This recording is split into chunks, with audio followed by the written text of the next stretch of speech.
Before we begin, a quick thank you to everyone who suggested this story. You know who you are.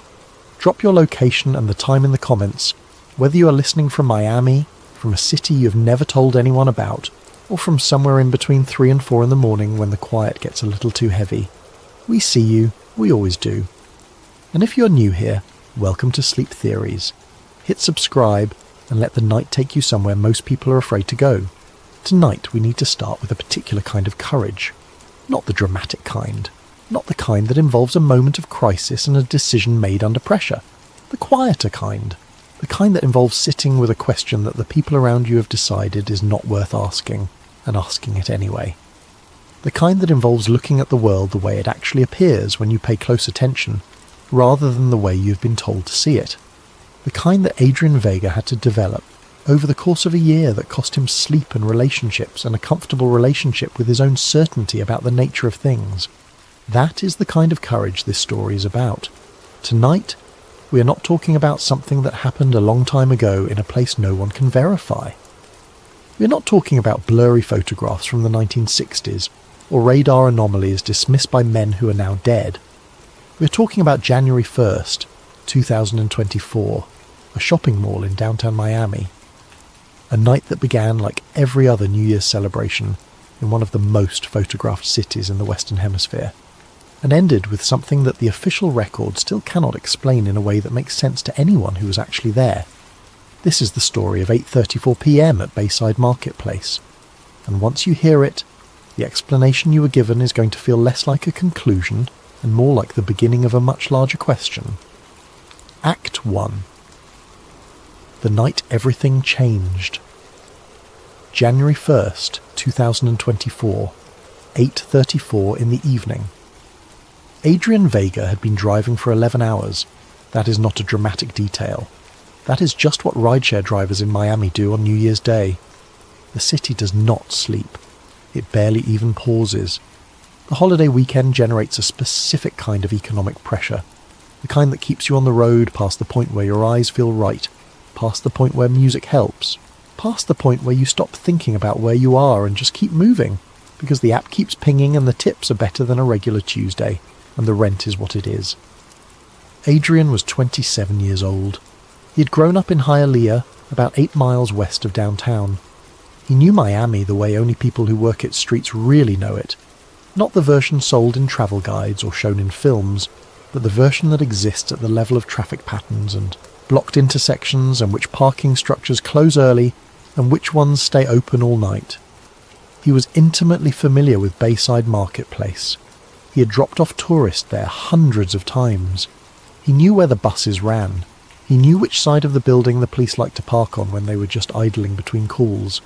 He knew what normal looked like, which is exactly why, when he turned onto Biscayne Boulevard at 8:34 in the evening, he knew immediately that what he was seeing was not normal. The first thing he noticed was the lights, not the decorative lights strung around the waterfront for the holiday. The lights of police vehicles, red and blue strobes multiplying in the distance the way they only do when something has already escalated well past the point of a single unit response.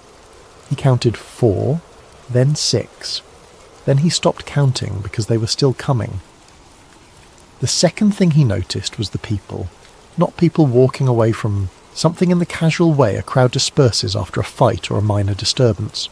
People running, not jogging or hurrying or moving with purpose, running, full sprint, women with heels in their hands, men with phones still raised, recording backward over their shoulders at whatever they were running from, children being carried, strollers abandoned against the low wall near the water. Adrian pulled to the side of Biscayne and put his hazards on. His passenger had already cancelled the ride.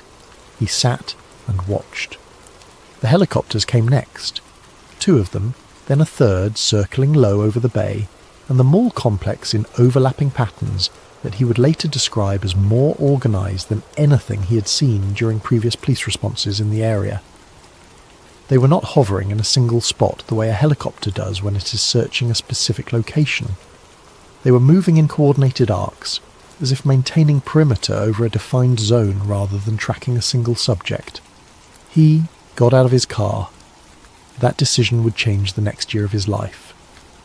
The first witness account, Two teenagers were sitting on the curb about 40 feet from his car. A boy and a girl, both looking like they were maybe 16 or 17. The girl had a cut on her knee from where she had fallen.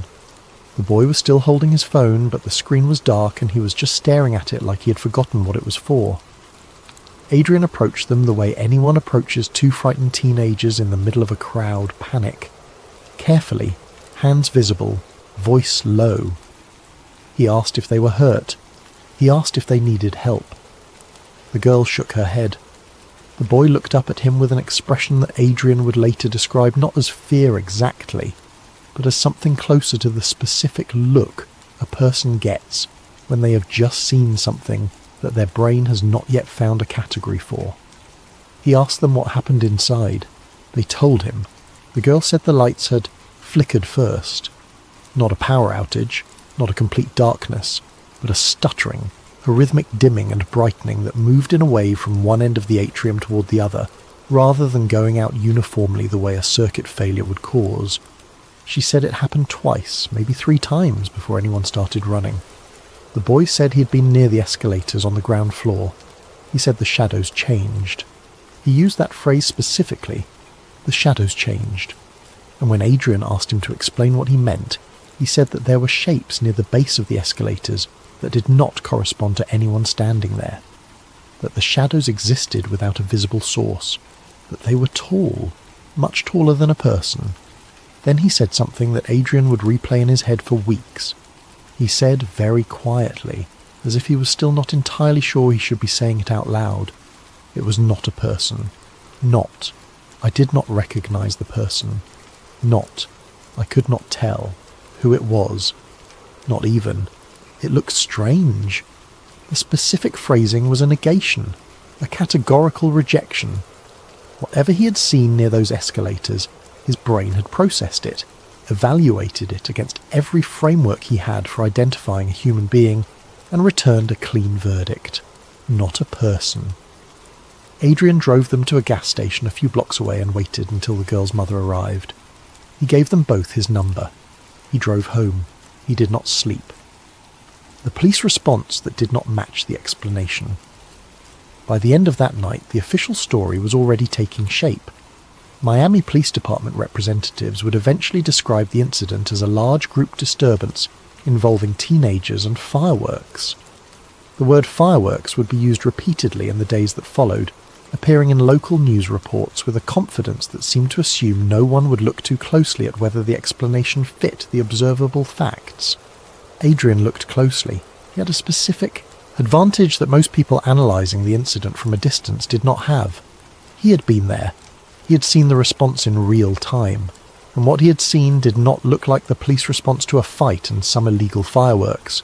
A fight involving fireworks in a crowded public space is a common occurrence in Miami on New Year's.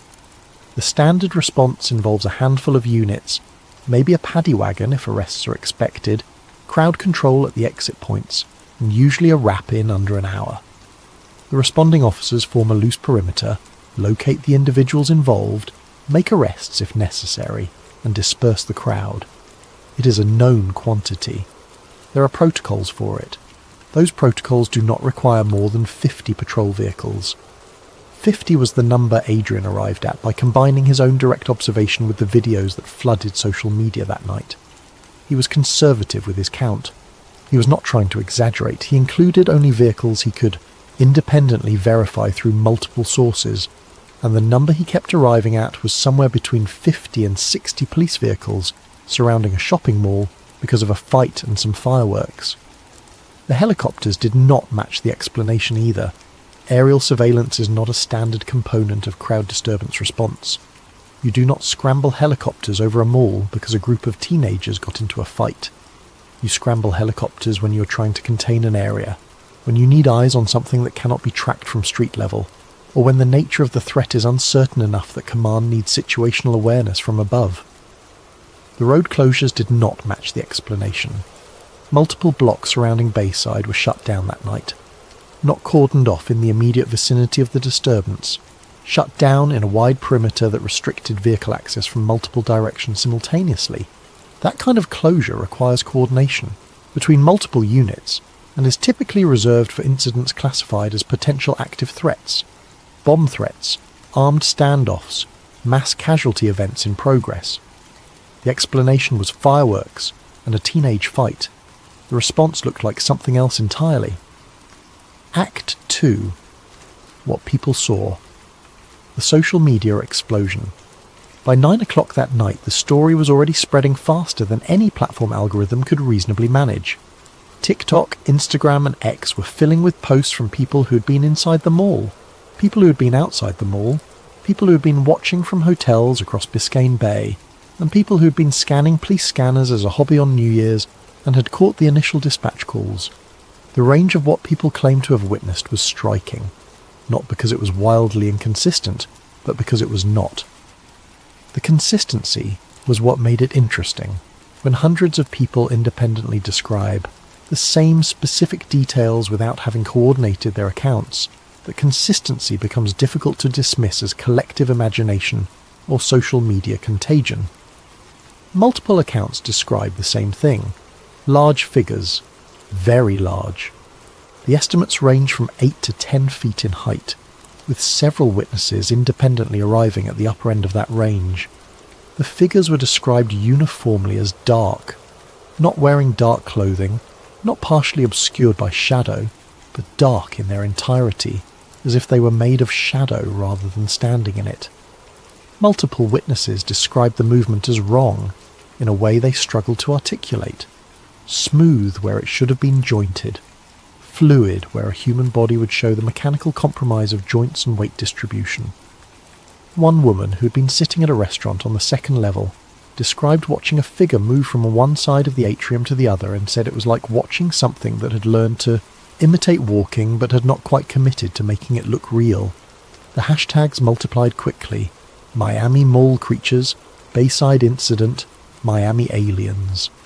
The volume was significant enough that by midnight, several of the hashtags were trending in South Florida. By the following morning they had spread nationally, and then, over the course of the next 24 hours, they began to disappear. Not gradually, not organically, the way a story fades when interest moves on. Abruptly. Videos that had accumulated tens of thousands of views overnight went private or were deleted entirely. Accounts that had posted footage deactivated with no explanation. The hashtags that had been trending were suddenly returning minimal results. When users searched for the footage they had seen the night before, they found it replaced almost immediately by debunking articles and news reports, repeating the official fireworks explanation. Adrian noticed all of this. He was not the only one, but he was one of the people paying closest attention. The missing footage. He had been downloading clips since the night of the incident. Not because he had any particular plan at that point. It was instinct more than strategy. The same instinct that makes you screenshot something before it disappears. The low-grade suspicion that something might not be there when you go back to look for it. That instinct proved accurate.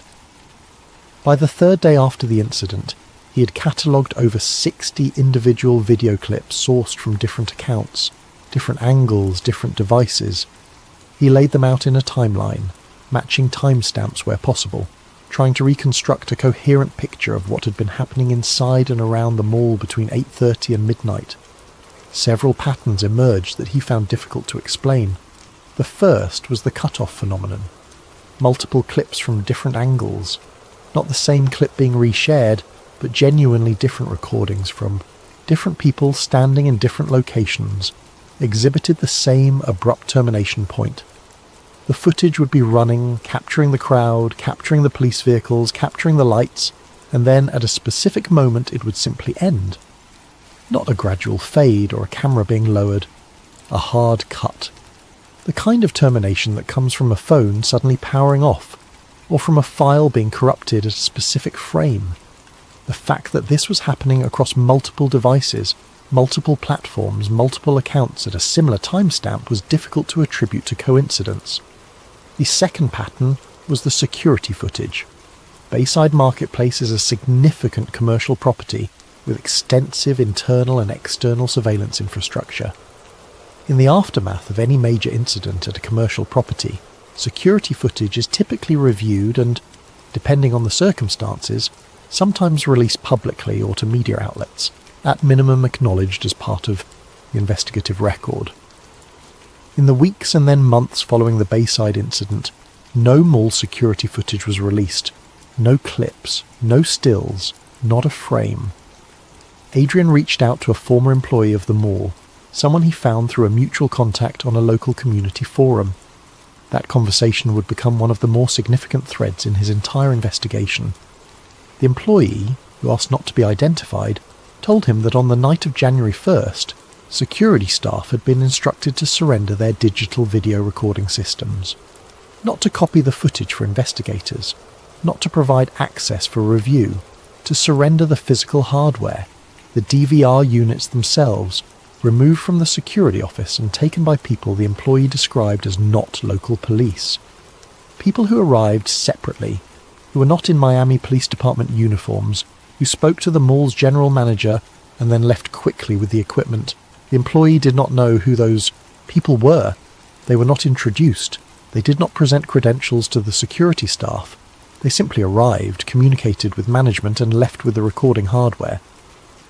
The footage from inside the mall on the night of January 1st, 2024 has never been publicly released or publicly acknowledged. Timeline irregularities. The official account described the incident as having been resolved relatively quickly. The Miami Police Department's public statement suggested that the disturbance had been contained, the crowd had been dispersed, and the scene had been cleared in a time frame consistent with a standard crowd disturbance response. The implication was that by late evening things were back to normal. Adrian began collecting scanner recordings. Amateur radio enthusiasts and scanner hobbyists maintain an extensive network of recorded police radio transmissions across South Florida. It is not a secret network. It is a publicly accessible archive of public safety communications that anyone can listen to.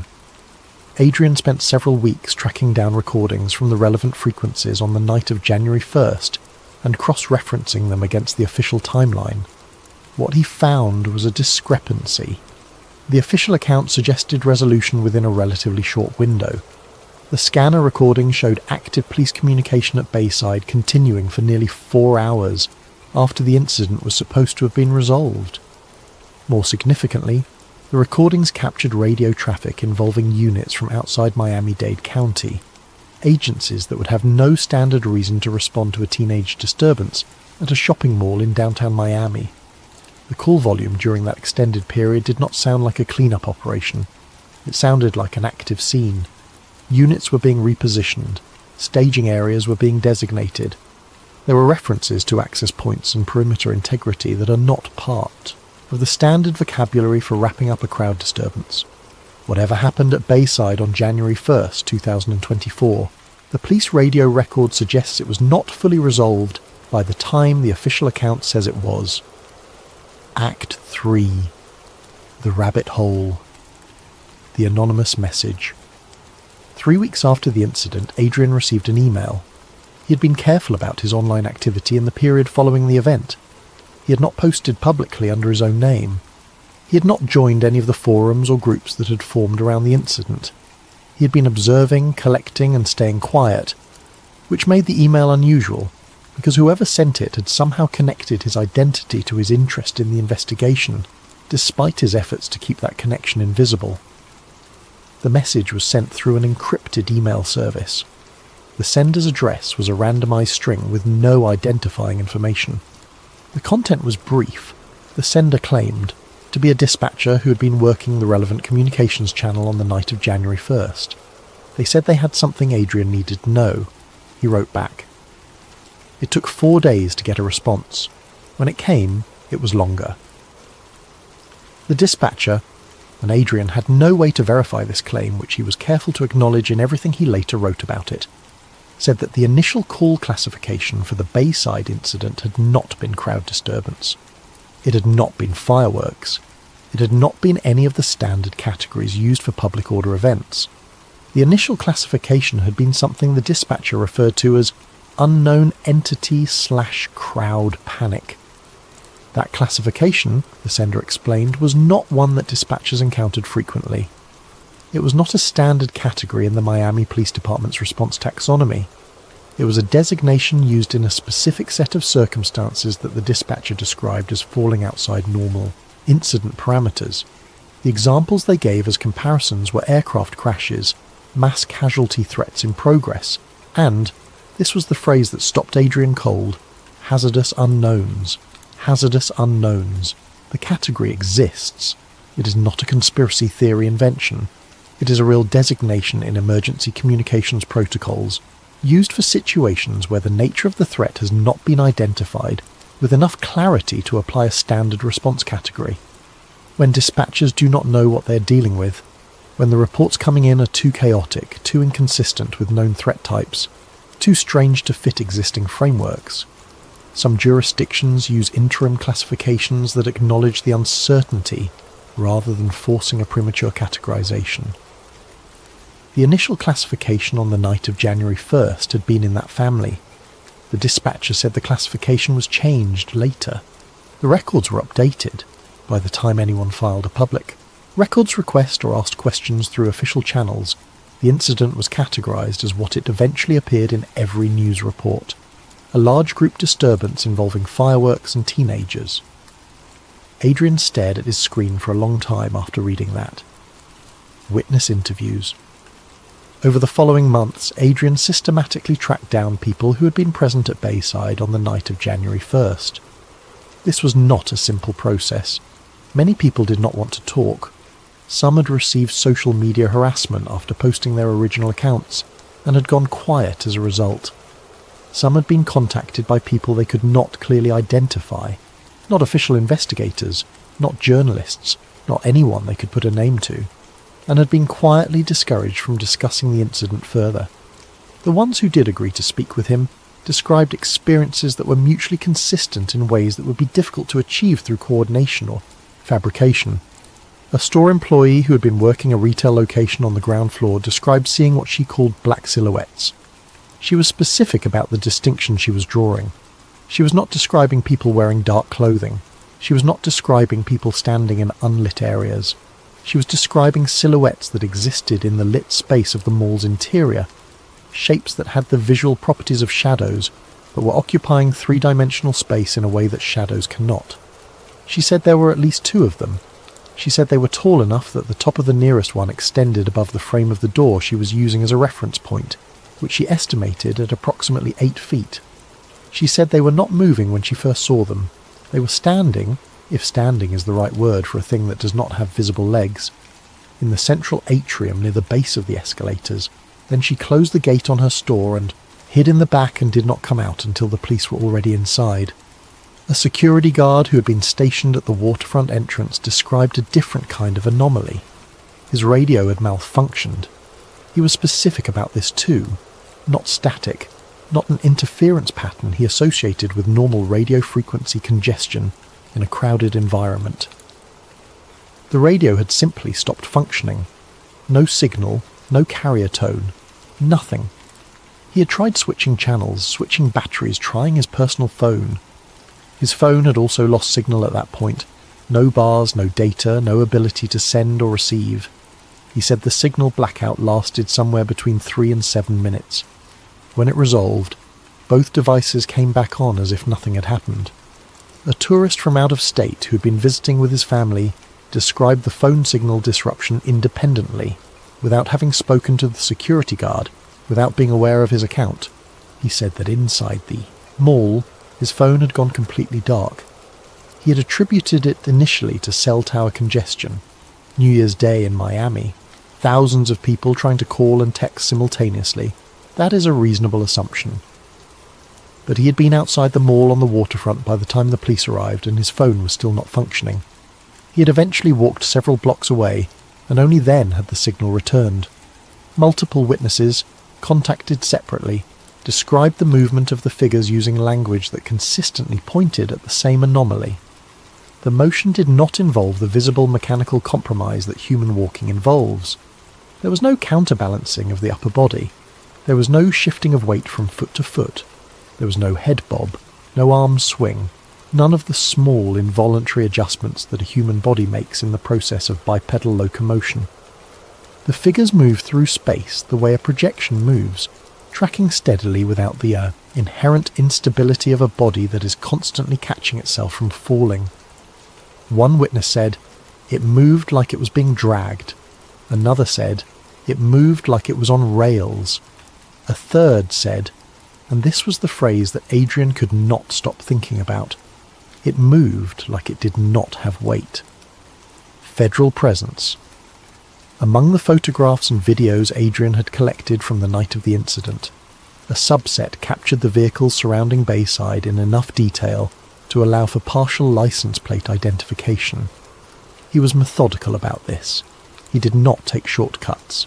He cross-referenced what he could access through public record searches, vehicle registration databases accessible to the general public, and the work of several people in the online investigation community who had expertise in vehicle identification.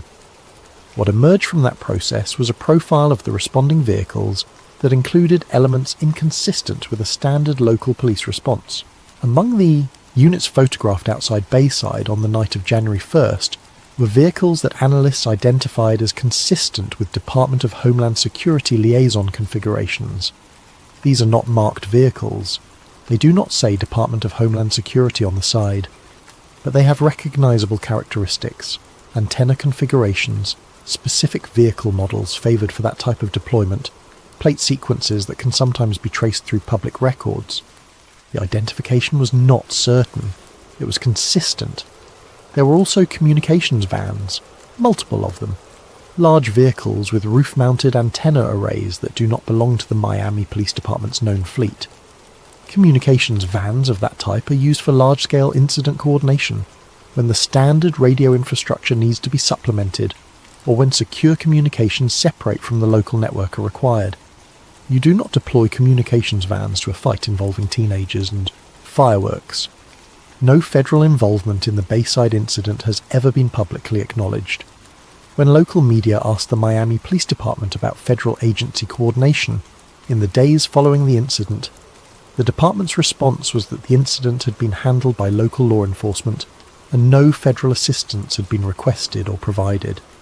Adrian had photographs that raised serious questions about that statement. Act 4. Digital erasure. The algorithm.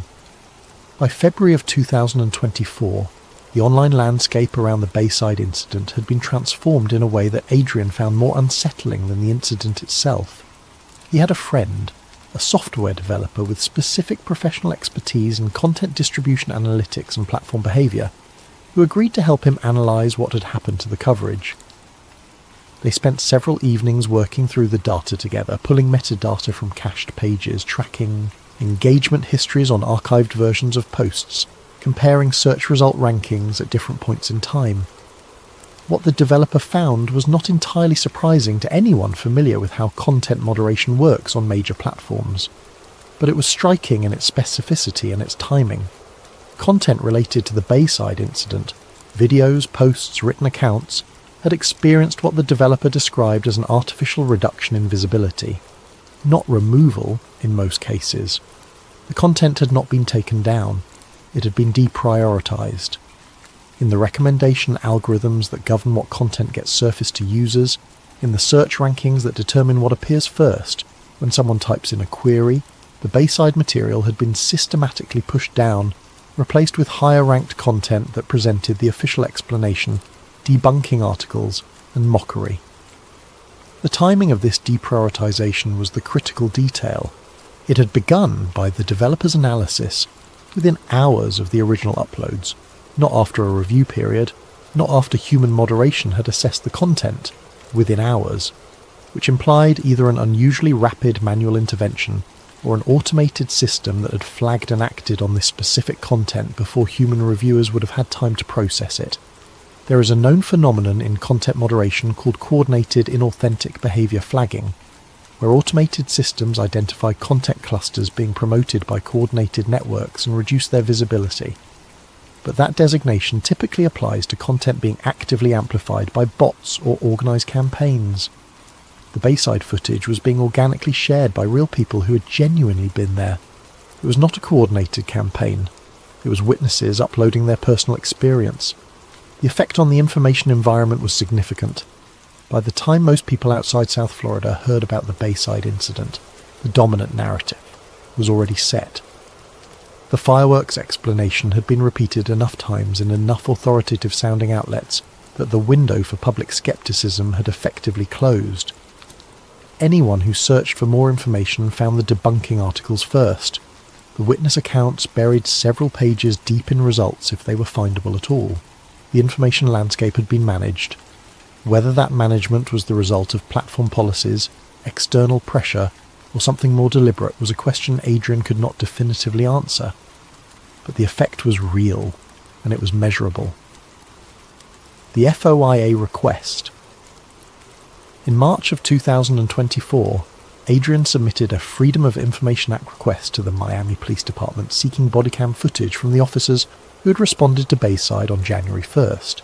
Surveillance footage from the mall's security system, if it had been obtained by the department, and communications logs from the responding units during the period, from 8 p.m. to midnight. He received a response approximately 6 weeks later. The response informed him that bodycam footage from the relevant officers was not available.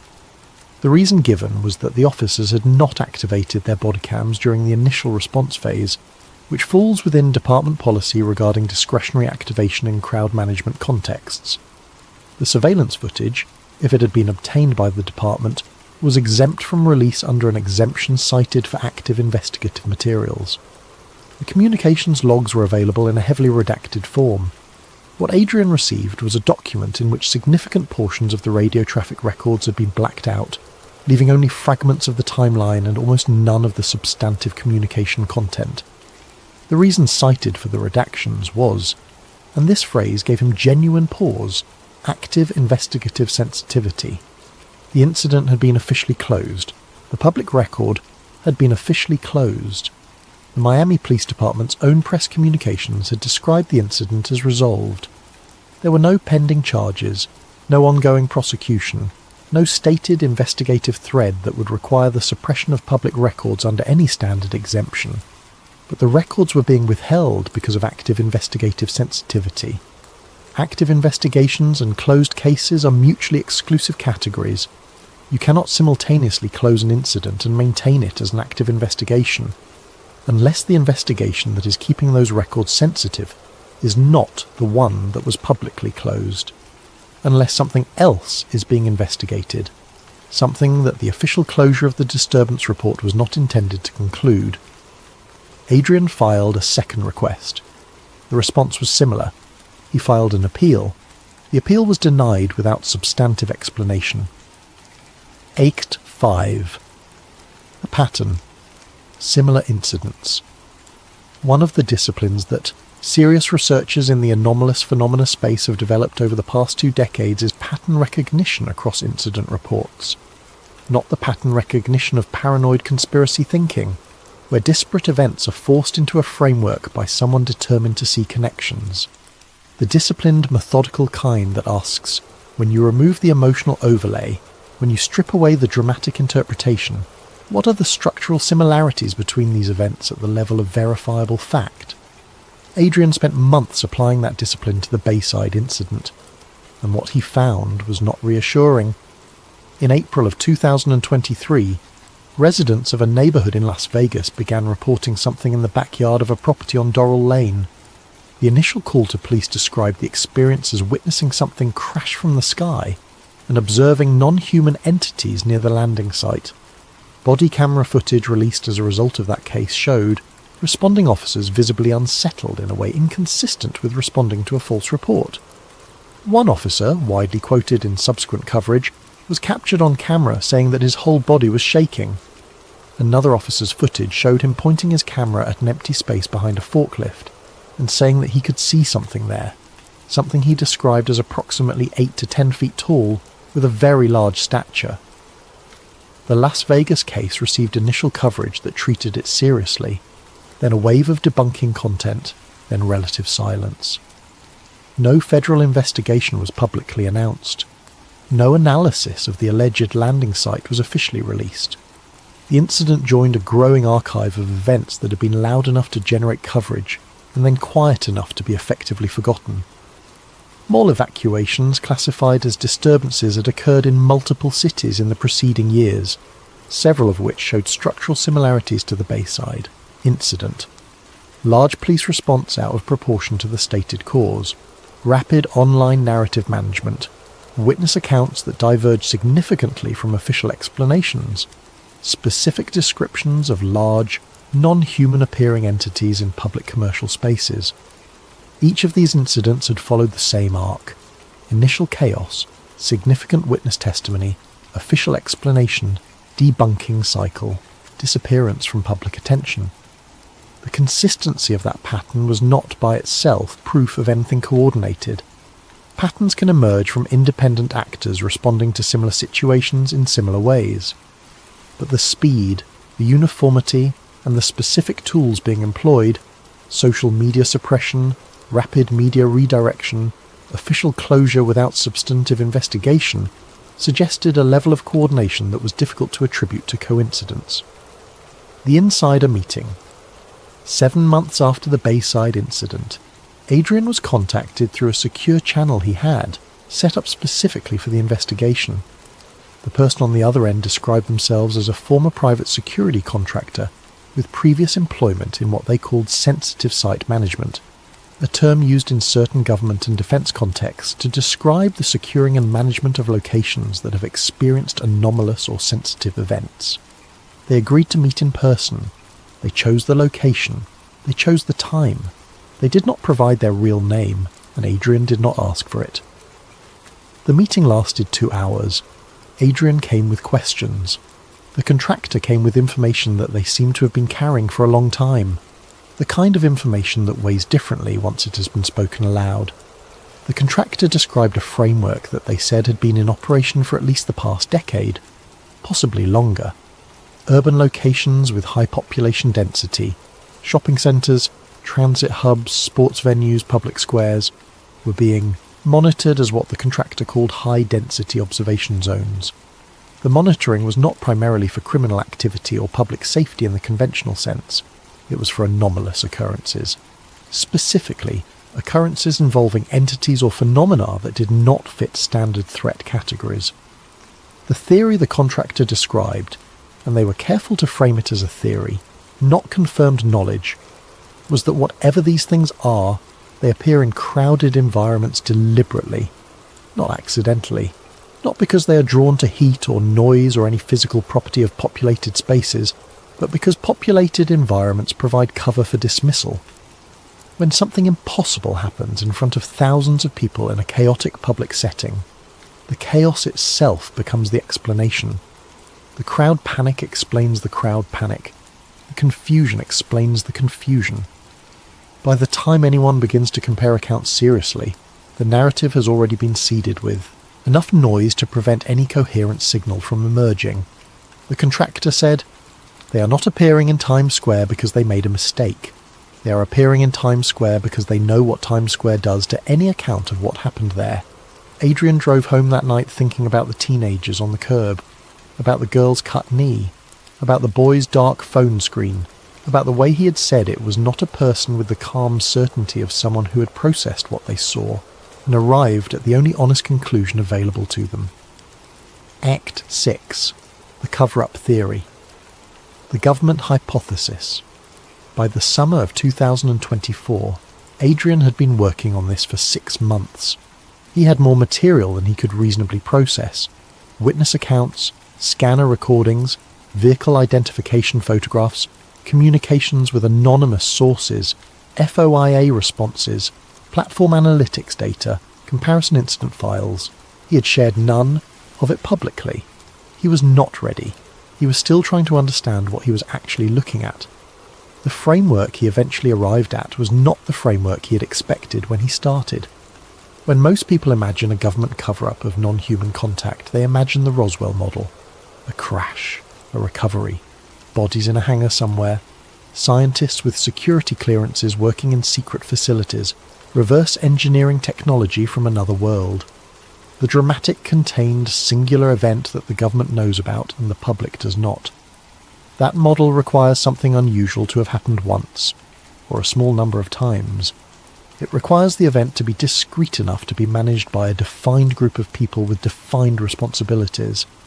It requires, at its core, the idea that if you found the right person and asked the right question, you would get an answer that resolved everything. What Adrian was looking at did not fit that model. What he was looking at fit a different and considerably more unsettling model. The idea that these events are not rare, that they are ongoing, that they are occurring with enough regularity that the institutional response to them has become proceduralized, that there are protocols, that those protocols have been refined through repetition, that the people implementing them are not doing so in response to a singular crisis. They are doing so as a matter of standard operating procedure, because this is just something that happens now, and has been happening for long enough that the response has become routine. In that model, the government is not hiding the fact that contact happened.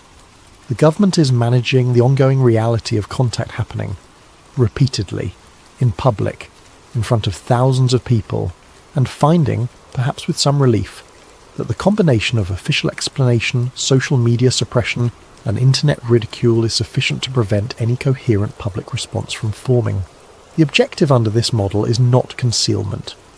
Full concealment of something that happens in front of thousands of people in shopping malls is not achievable. The objective is narrative management.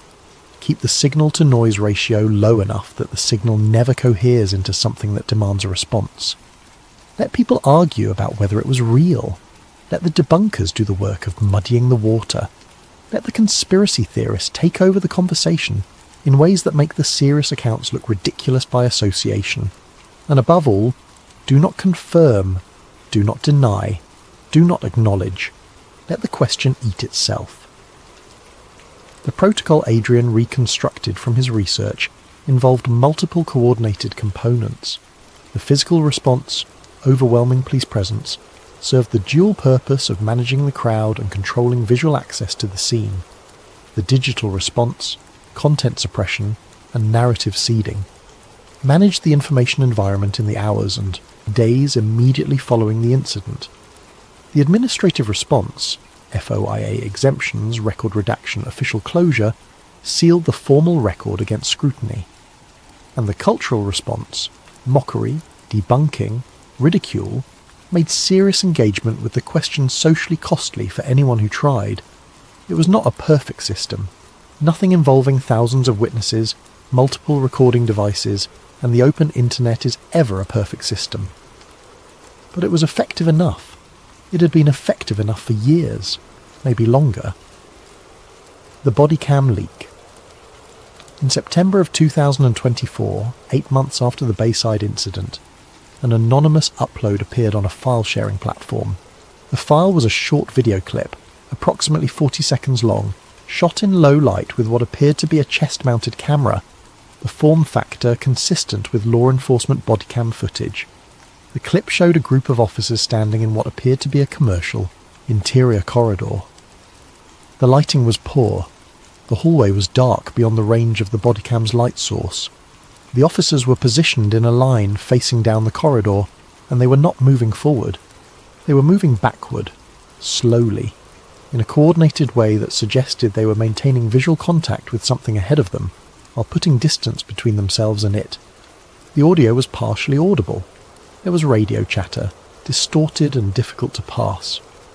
There was the sound of footsteps on hard flooring, and there was a voice, clear enough to understand, saying words that Adrian listened to approximately 40 times before he was confident he had transcribed them correctly. That is not a person. The exact phrase. The same phrase the teenage boy had used on the curb outside Bayside on the night of January 1st. Not a variant, not a paraphrase. The same negation, the same categorical rejection, coming from what appeared to be a law enforcement officer looking at something in a dark corridor in a building that matched the interior architecture of Bayside Marketplace. The video was removed from the platform within 4 hours of being uploaded. Adrian had downloaded it before it disappeared. He shared it with several people he trusted to analyse it carefully. None of them could identify clear evidence of fabrication. None of them could definitively confirm it was real. The consensus, for whatever that is worth, was that the footage was consistent with genuine bodycam footage in terms of camera movement, light behaviour, and audio characteristics, and that if it was fabricated with a level of technical sophistication that implied significant resources and motivation. Act 7. The final discovery. Power grid data. In the fall of 2024, Adrian obtained something he had been trying to get for months: electrical grid anomaly logs from the Florida Power and Light service area covering downtown Miami on the night of January 1st. This was not simple to acquire. The data is not public by default. It required connections, patience, and a degree of creative legal navigation that Adrian was deliberately vague about when discussing it. But he obtained it, and what it showed was specific enough to be meaningful. At 8:36 p.m. on January 1st, 2024, there had been a short localized power fluctuation registered at the grid node serving the Bayside Marketplace area.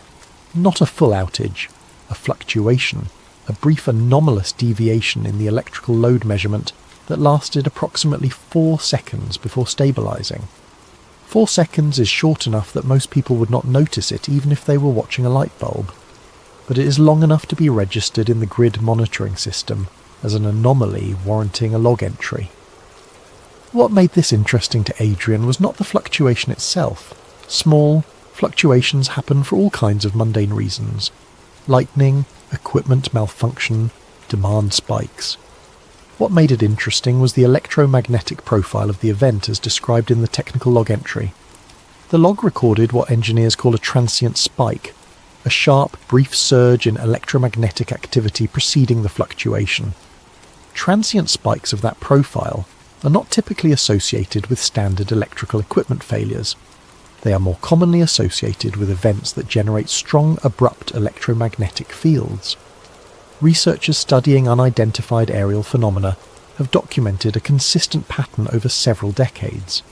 In cases where witnesses report close observation of unidentified objects or entities, electrical and electronic malfunctions are frequently reported simultaneously.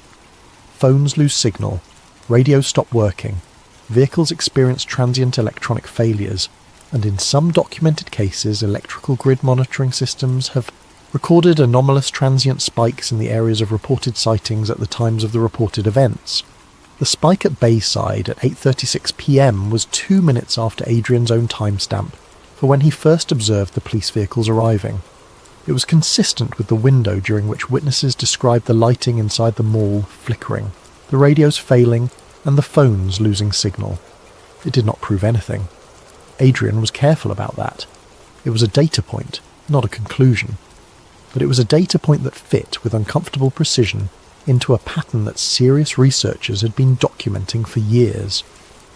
Return to Bayside. He went back in the spring, months after the investigation had consumed more of his life than he had ever expected it to. He went on a Saturday afternoon when the mall was busy with tourists and families, when the waterfront restaurants were full, and the boats were out on the bay, and the whole scene was the version of Miami that ends up in postcards. He stood in the atrium. He looked at the escalators. He watched the light come in through the glass ceiling and scatter across the tiled floor. He watched the people moving through the space, buying things, eating things, taking photographs of the water. Normal. Completely, entirely, mundanely normal. And then he noticed the security presence. It was subtle. If you were not looking for it, if you had not spent months thinking about what had happened here, you would not register it as anything unusual. A few more uniformed guards than a mall of this size typically maintains. A small, unmarked booth near the waterfront entrance that had not been there before, occupied by a man in civilian clothes who was watching the crowd, with a stillness and a quality of attention that did not match the effect of a standard security employee. Cameras in locations where cameras had not been before. The official story said the incident had been resolved. The official story said it had been a disturbance involving teenagers and fireworks, thoroughly handled and put to rest by the Miami Police Department. But someone, apparently, was still watching this place, still paying a quality of attention to it that is not typically extended to locations where nothing unusual happened. Adrian walked around the mall for an hour. He bought a coffee. He sat near the water and watched the boats. He felt for the first time in months the specific kind of calm that comes not from the absence of fear but from the acceptance of uncertainty. The recognition that you're not going to get a clean answer, that the question is not going to resolve into something satisfying, and that this is itself a kind of information. He went home. He looked at the footage again. The final frame. He had hundreds of hours of video at this point. Most of it he had watched multiple times. Some of it he had watched dozens of times, frame by frame, looking for anything he might have missed. He had not, until that night, paid close attention to his own dashcam footage from January 1st. He had it. He had been running the dashcam all day. It was standard practice for him as a rideshare driver, partly for insurance purposes, partly out of habit. When he had pulled over on Biscayne Boulevard and watched the crowd running out of the mall, the dashcam had been running. He had watched this footage a few times in the weeks after the incident, looking for useful information, and had not found anything particularly notable. The camera angle was wrong. The resolution was not high enough to pick up detail at distance. The scene was chaotic enough that it was hard to isolate anything specific. On that night in the fall, almost a year after the incident, he ran it through a video processing application that a contact had recommended, one that used frame interpolation and contrast enhancement to pull detail out of low-quality footage. He ran it on the segment from 8:32 to 8:46 p.m. 14 minutes of dashcam footage from a car parked on a major street while a crowd of hundreds of people ran past. He watched it at normal speed first, then at half speed, then frame by frame, starting from the moment when the density of running people was highest, working his way through those seconds carefully. At approximately 8:38 p.m., in the background of the frame behind the running crowd, there was a glass storefront on the far side of the pedestrian walkway. The glass was reflective enough to show the scene behind the camera, the street, the cars, the lights, a mirror surface in the middle of a chaotic scene. In that reflection, standing motionless while the crowd ran past it, was a shape, tall, very tall, dark against the lit background, standing at the edge of the walkway with what appeared to be a stillness that the entire surrounding scene, every single human in the frame, did not share, not running, not moving at all, just standing there, watching, not chasing, not pursuing, not participating in any way in the chaos around it, watching the people run, watching the crowd empty out of Bayside Marketplace on the night of January 1st, 2024, with the patient, unhurried quality of something that has nowhere else to be. Adrian stared at that frame for a long time. He saved it. He shared it with his contact list. He sat back in his chair and thought about what the contractor had told him months earlier. They appear in crowded environments because crowded environments provide cover for dismissal. Not because they made a mistake, the contractor had said, but because they know what a crowd does to any account of what happened there. Epilogue. The Upload and the Silence. Adrian published his investigation in October of 2024, not on a major platform, not through any media outlet, not with any institutional support. He posted it himself across the platforms he had been quietly building over the months of his research. A long-form document, the full archive of materials, the witness accounts with identifying details removed, the FOIA responses, the grid anomaly data, the dashcam frame. The response was what he'd expected mostly. A subset of people who had already been following the Bayside story, who had been maintaining their own archives and their own investigations, welcomed the material and began integrating it into their own work. A larger subset of people dismissed it entirely. Hoax accusations, mental health insinuations, the standard apparatus of internet ridicule applied with efficiency and conviction. A third group sat somewhere in the middle, people who found the material credible enough to take seriously but not quite sure what to do with that assessment. Official response? Silence. Not a denial. Not a debunking statement from the Miami Police Department. Not a comment from Bayside Marketplace's management. Not an acknowledgement from any federal agency. Silence. The particular silence that is louder than a response that says, "We have decided that the most effective answer to this question is no answer at all." Adrian continued driving rideshare. He kept his dashcam running. He kept his eyes on the city, on the crowds, on the waterfront, on the places where the lights flicker and the shadows change and the phones suddenly stop working. He had asked, in the months of his investigation, whether something had appeared at Bayside Marketplace on the night of January 1st, 2024. He had found enough evidence to form a view on that question, a view he was comfortable defending. But somewhere in the process, the question had shifted beneath him, the way the ground shifts before you realise it is moving. And the question he found himself sitting with now was not the first question. It was the second, the one that mattered more, not whether something had appeared, but why the people responsible for the official response had known exactly what to do when it did. Not improvised, not panicked, not confused, prepared, with protocols, with vehicles, with communications infrastructure, with a narrative ready, with procedures for clearing the scene and managing the footage and redacting the records and guiding the story toward a conclusion that kept the public calm and incurious.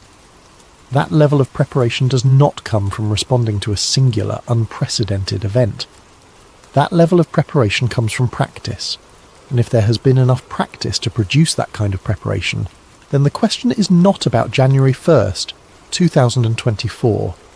The question is about everything that came before it, every incident that produced a protocol, every event that trained a response, every night in every city where the shadows changed and the phones stopped working and the people ran and the lights came and the story was managed and the records were sealed and the world went back to normal, because normal is the version of the world we have agreed to maintain. The question is how long this has been going on, and who decided somewhere at the beginning of it that you were better off not knowing. What we choose to see. There is a specific kind of cognitive dissonance that comes with living in proximity to something you cannot explain. The human brain is extraordinarily good at protecting itself from information that does not fit its working model of reality. Psychologists call it motivated reasoning. Philosophers call it epistemic closure. Regular people call it not wanting to think about it. The mechanism is the same regardless of what you call it. The mind encounters evidence that would require a fundamental revision of its assumptions, assesses the cost of that revision, decides the cost is too high, and reclassifies the evidence as unreliable. This is not stupidity, it is not weakness. It is a survival mechanism that has served our species well across most of its history, because the alternative, treating every anomalous experience as an invitation to rebuild your entire model of reality from scratch, would be functionally paralyzing. You cannot live a normal life if you're constantly processing everything from first principles. You need shortcuts. You need categories. You need the ability to see something strange and say that is probably nothing and keep moving. The problem is that this mechanism can be exploited. If you understand how it works, if you understand that most people will default to the existing explanation when one is provided, that the threshold for doubting an official account is higher than the threshold for accepting one, that the social cost of being seen to take anomalous claims seriously is sufficient deterrent for most people, then you have a framework for managing information. You know that you do not need to convince everyone. You only need to provide a sufficiently plausible alternative explanation and let the human tendency toward normalcy do the rest. The fireworks explanation for what happened at Bayside on January 1st, 2024 was not a good explanation. It did not fit the scale of the police response. It did not fit the testimony of dozens of independent witnesses. It did not fit the electromagnetic data from the power grid. It did not fit the behaviour of the responding officers as described by those who observed them. It did not fit the FOIA redactions or the missing surveillance footage or the federal vehicles that had no business being a teenage disturbance. But it was an explanation. It was a category. It was a box, however poorly constructed, into which the available evidence could be roughly pushed with enough force. And once an explanation exists, the burden of proof shifts to those who challenge it. You're no longer trying to establish what happened. You are trying to unseat something that has already been planted in the information environment as the official account. And unseating an official account, even a transparently inadequate one, requires a level of collective sustained attention that the modern information environment is specifically designed to prevent. There is always another story. There is always another clip. There is always another hashtag trending, another crisis emerging, another piece of content demanding your finite daily allocation of attention. The Bayside incident competes with everything else in the feed, and everything else in the feed, in aggregate, always wins. This may not be accidental. The geomagnetic question. In the months after the Bayside incident, Adrian was contacted by several researchers with backgrounds in physics, electromagnetic theory, and what is sometimes called UAP-adjacent science, a loose community of people who bring genuine technical expertise to the study of unidentified phenomena. One of them raised a question that Adrian had not considered. Why Miami? If these events are happening in crowded urban environments with some regularity, why are certain cities and certain locations recurring in the witness record more frequently than others? Why does South Florida appear in incident reports disproportionately to its size? Why does the Bayside waterfront specifically show up in multiple separate witness accounts from different years, not just January 1st, 2024? The researchers' answer involved geomagnetics. The Earth's magnetic field is not uniform. It varies in intensity and direction across the surface in ways that have been extensively mapped and studied. Certain locations sit above geological formations that create local magnetic anomalies, deviations from the expected baseline field strength and orientation. South Florida sits above a complex geological substrate that includes significant carbonate rock formations and proximity to the Atlantic Ocean's highly magnetic seafloor. The Miami area registers geomagnetic measurements that differ meaningfully from the surrounding region's baseline. The significance of this, if you accept the electromagnetic anomaly data associated with reported non-human entity sightings, is worth considering. If these phenomena are in some way related to electromagnetic field conditions, if they appear preferentially in areas where the magnetic environment differs from the norm, then locations like Miami are not random choices. They are locations where the conditions that may facilitate these appearances are more commonly present. The power grids spike at 8:36 p.m. on January 1st fit within the electromagnetic profile that researchers have associated with these events. The phone signal failures fit. The radio malfunctions fit. The specific section of downtown Miami where Bayside sits, against the bay above the geology of South Florida, fits. Adrian was careful not to overweight this. He was careful, throughout his investigation, about the distinction between evidence that is consistent with a hypothesis and evidence that proves it. But consistency, when it accumulates across enough independent data points, becomes its own kind of argument. The question of disclosure, 2023 and 2024, were not ordinary years in the history of official engagement with the non-human intelligence question. In July of 2023, a former intelligence official named David Grush testified before the United States Congress. He testified, under oath, that the United States government had for decades been in possession of non-human craft and non-human biological material. He testified that this program had been hidden from congressional oversight and operated through a network of private contractors to avoid the scrutiny applied to publicly acknowledged government programs. He testified that individuals who had attempted to report on this program through official whistleblower channels had faced retaliation. This was not a minor event. A decorated intelligence official testifying under oath before Congress, making specific claims about the existence of a classified non-human recovery program. In any other era of American political life, the claim would have been the defining news story of the year. It received coverage, and then the coverage moved on. And then the next story arrived, and the next, and the Grush testimony joined the growing archive of events that had been loud enough to generate attention, and then quiet enough to be absorbed into the general background noise of American political chaos. But the official environment had shifted, even if the public environment had not fully tracked the shift. In the years surrounding the Bayside incident, the US government had acknowledged the existence of a program to study unidentified aerial phenomena, had released previously classified footage showing military encounters with objects that performed maneuvers inconsistent with known aerospace technology, had convened multiple congressional hearings at which officials described the UAP question as a genuine national security concern, had, for the first time in decades, created the institutional architecture for treating these phenomena as real, rather than dismissing them. This context matters for understanding the Bayside response. If the government was, by January of 2024, in the process of developing an official acknowledgement posture around the UAP question, then the management of the Bayside incident reflected something specific, a decision that whatever happened at that mall was not part of the disclosure framework, that it would be handled through the existing suppression protocols rather than through the emerging transparency architecture, that this particular event with these particular characteristics in this particular location was not the one that got to be part of the official story. Why not? What makes one incident part of the narrative that is being gradually disclosed, and another incident something that gets buried under fireworks and teenagers? What determines which events get absorbed into the official acknowledgement process, and which events get redacted files and withdrawn DVR systems and silent FOIA responses?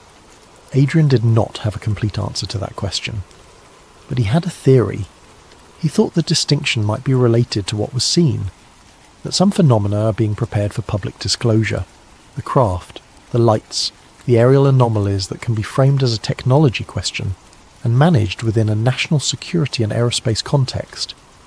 And that other phenomena, the ones that do not fit that framing, the ones that appeared in a shopping mall atrium and moved through a lit space without casting shadows and stood 8 feet tall, watching people run, are on a different list. The list that does not get to be part of the disclosure. The list that stays buried. The culture of ridicule. There is a specific tool in the management of anomalous information that Adrian came to understand more clearly through his months of research. It is not surveillance. It is not censorship in the traditional sense. It is something more elegant and considerably more durable. It is the weaponization of embarrassment. Human beings are social animals. We calibrate our expressed beliefs in part based on what our social environment will accept. We are capable of private belief in things we would never voice publicly, because the social cost of voicing them is too high. We monitor the reactions of our peers. We absorb the signals about which beliefs are acceptable, and which beliefs will result in mockery, ostracism, loss of social standing, professional consequences, and we adjust accordingly. The UFO subject, the broader category within which Bayside and Las Vegas and the congressional testimony and every other anomalous incident exists, has been managed through this mechanism for decades more successfully than it has been managed through any classification system or surveillance program. The classification systems leak, witnesses talk, documents get released under FOIA, whistleblowers come forward. The material evidence is always at risk of surfacing, but the culture of ridicule is self-sustaining. It requires no maintenance. Once established, it perpetuates itself through the normal social dynamics of human groups. People mock UFO believers not because they have evaluated the evidence and found it insufficient. They mock them because mocking them is the socially validated response, because the category has been successfully associated with credulity and instability, and the particular kind of intellectual embarrassment that people are most motivated to avoid. The ridicule has been made contagious. Researchers studying the management of anomalous information have traced this cultural architecture back to a specific period in the late 1940s and 1950s, when American intelligence agencies were actively working to prevent public panic about aerial phenomena by seeding media coverage with dismissive framing. The tools were different then. There was no internet. There was no algorithmic content management. But the underlying strategy, not censorship but stigma, was the same strategy that is being applied today with considerably more sophisticated tools. By the time the TikTok videos from Bayside were being buried in search results, the cultural architecture that made that burial effective had been under construction for the better part of a century. The algorithms were the new version of an old mechanism. The ridicule was the same ridicule. The outcome, a public that has access to the evidence and chooses not to take it seriously for social rather than epistemic reasons, was exactly what the original architects of that strategy had designed for. Adrian thought about this often. He thought about the teenagers on the curb. He thought about the girl's cut knee, the boy's dark phone. He thought about how they had seen something and said what they saw with the directness that belongs to people who have not yet fully internalized the social cost of saying certain things out loud. He thought about what happens to that directness over the years, how it gets trained away, how you learn to second-guess what you saw because of what saying it will cost you. He thought about what it means that the most honest witnesses are always the ones with the least to lose from honesty. The weight of the record. By the time Adrian compiled everything he had gathered, the witness accounts, the scanner data, the FOIA responses, the vehicle photographs, the grid anomaly logs, the platform analytics, the communications from the anonymous dispatcher, the notes from his meeting with the contractor, the dashcam footage and the frame that sat at the centre of everything. The archive occupied more than 40 gigabytes of storage. 40 gigabytes is a mundane number in the context of digital media. It is the size of a handful of movies, a moderately large music collection, a few years of photographs. But as a record of a single night at a shopping mall in Miami, it represents something significant. It represents the aggregate of dozens of individual people's genuine experience, imperfectly captured, partially suppressed, but still extant, still present, still resisting the complete erasure that had been attempted. The archive existed because of a specific combination of factors that may not always be available. It existed because digital recording technology is now cheap and ubiquitous enough that suppression cannot be total. It existed because there are communities of people who save things before they disappear, who understand that the window between upload and deletion is the critical window, who treat the preservation of primary sources as a form of public service. It existed because Adrian happened to be at the right place, with the right combination of curiosity and stubbornness, and willingness to spend a year of his life on a question that most people around him thought was at best eccentric, and at worst, a sign of something worrying. The archive is incomplete. It is imperfect. It does not constitute proof in any courtroom sense of that word, but it constitutes something. It constitutes the kind of accumulated, cross-referenced, multi-source documentary record that is the difference between a story that can be told and a story that cannot. And the fact that it exists despite everything that was done to prevent it from existing is worth noting. Someone wanted this to disappear. It did not entirely disappear. That is something. That is where we leave Adrian, Vega tonight, in his car on Biscayne Boulevard, watching the lights, watching the city do what cities do, move and breathe and fill with noise, while something patient and enormous watches back. If this story resonated with you, leave a comment with where you are in the world and what time it is. This community is spread across every time zone on Earth, and there is something that feels right about that. All of you out there in the dark, listening, staying awake with questions that the daylight does not have satisfying answers for. Share this episode with someone who needs a reason to look a little more carefully at the world. Leave us a review wherever you listen, and if you have a story, a witness account, an experience you cannot explain, a thing you saw that the official version does not cover, our contact information is in the description. We will keep the light on, or at least we will keep asking what is behind it. Sleep well, or don't. End.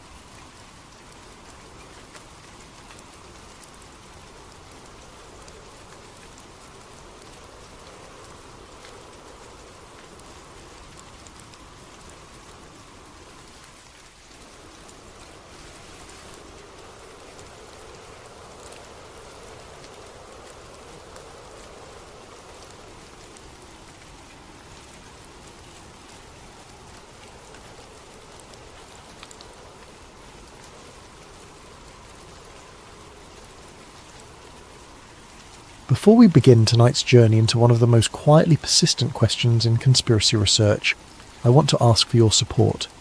If you're enjoying this content, using your hype points on this video helps the channel more than you could possibly know. It truly makes a difference in keeping these stories coming to you. If you're listening on Spotify, leaving a review helps out tremendously as well. And if you feel like it, drop a comment letting us know what time it is where you are and where in the world you're listening from. We absolutely love seeing where everyone is tuning in. Finally, If you enjoy what we do here, consider subscribing. It means everything. Now, let's get into tonight's story. This investigation was inspired by suggestions from Unanimous Thix9 and Todd Rockwell. Thank you both for bringing this topic to our attention. The sky doesn't make noise when you look at it. It doesn't resist observation. It simply exists, vast and indifferent, exactly as it has always appeared to be. But somewhere in the archives of human thought, buried beneath centuries of scientific consensus and cultural agreement, there exists a question that refuses to disappear completely. What if everything we believe about the sky is wrong? Not metaphorically wrong, not philosophically incomplete, actually structurally, fundamentally wrong. The thought arrived on a Tuesday evening, unremarkable in every way except for the conversation that wouldn't leave my mind. I had been reading through old cosmological texts, the kind of material that rarely surfaces in modern education, but exists in abundance if you know where to look. Religious manuscripts, ancient astronomical records, pre-scientific descriptions of the universe written by cultures separated by thousands of miles and centuries of time, and they all said the same thing. The sky, according to these sources, was solid, not metaphorically firm in its permanence but physically solid, a structure, barrier, a ceiling that separated the world we inhabit from something else entirely. I dismissed it immediately. Of course I did. We live in an age where satellites orbit overhead, where we've sent probes beyond our solar system, where the very concept of a solid sky sounds like the superstition of people who didn't know better. But the dismissal felt reflexive rather than reasoned, and that distinction bothered me more than the claim itself, so I kept reading. Chapter 1. The Ancient Sky. The cosmology of ancient civilizations was not primitive guesswork. It was systematic, detailed, and remarkably consistent across cultures that had no contact with one another. The Hebrews, the Babylonians, the Egyptians, the early Greeks, indigenous cultures across the Americas and Asia, all described the sky using the same fundamental structure: a solid expanse above the earth, waters above this expanse, waters below. The heavens as something you could not pass through, only observe. The book of Genesis describes it explicitly in the creation account. On the second day, God creates a firmament to separate the waters above from the waters below. The word used in Hebrew is rakia, which translates to something beaten out, hammered flat, stretched like metal. It is described as strong, unyielding, transparent but tangible. This wasn't metaphor. The ancient cosmographers were describing what they believed to be the literal architecture of reality. I spent weeks reading through original texts, translations, scholarly commentaries. The consistency was staggering. The book of Job describes the sky as hard as a molten mirror. The Psalms refer to the firmament as strong, established, praiseworthy in its construction. The prophet Isaiah speaks of God stretching out the heavens like a curtain, spreading them like a tent to dwell in. These are not poetic flourishes, they are architectural descriptions. The Babylonian Enuma Elish, one of the oldest creation myths we have, describes Marduk creating the sky from the body of Tiamat, the primordial chaos monster. He splits her in half. One half becomes the earth, the other becomes the sky, but critically it remains a body, solid, formed, a structure that holds back the cosmic waters that existed before creation. The text is specific about this. Marduk sets guards at the sky to ensure the waters do not escape. He creates bolts and locks. He establishes watchers. The sky is not empty space. It is a constructed barrier with a specific function: containment. Egyptian cosmology operates on similar principles. Nut, the sky goddess, is depicted in tomb paintings and temple reliefs as a woman arching over the earth, her body forming the vault of heaven. Her fingertips touch the eastern horizon. Her toes touch the western horizon. Between her body and the earth, everything exists. She's not symbolic, she's structural. The Egyptian creation myth from Heliopolis describes the primordial mound rising from the waters of Nun, the infinite ocean. The sky is created as a separation, a division that creates space for life. but it is always described as something above, something that must be held up, often by the god Shu, who stands between earth and sky, arms raised, preventing collapse. This image appears everywhere in Egyptian art. The sky must be supported. It has weight. It exerts pressure. It is not void. Hindu cosmology takes the layered approach. The universe consists of multiple lokas, or realms, stacked vertically. Above the earth is the atmosphere, then various celestial realms, then the abode of the gods. Each layer is distinct, separated by boundaries. The highest realm, Brahma Loka, sits at the top, but even it is contained within a larger cosmic structure. The Rig Veda, one of the oldest religious texts in existence, describes the sky as being held up by pillars.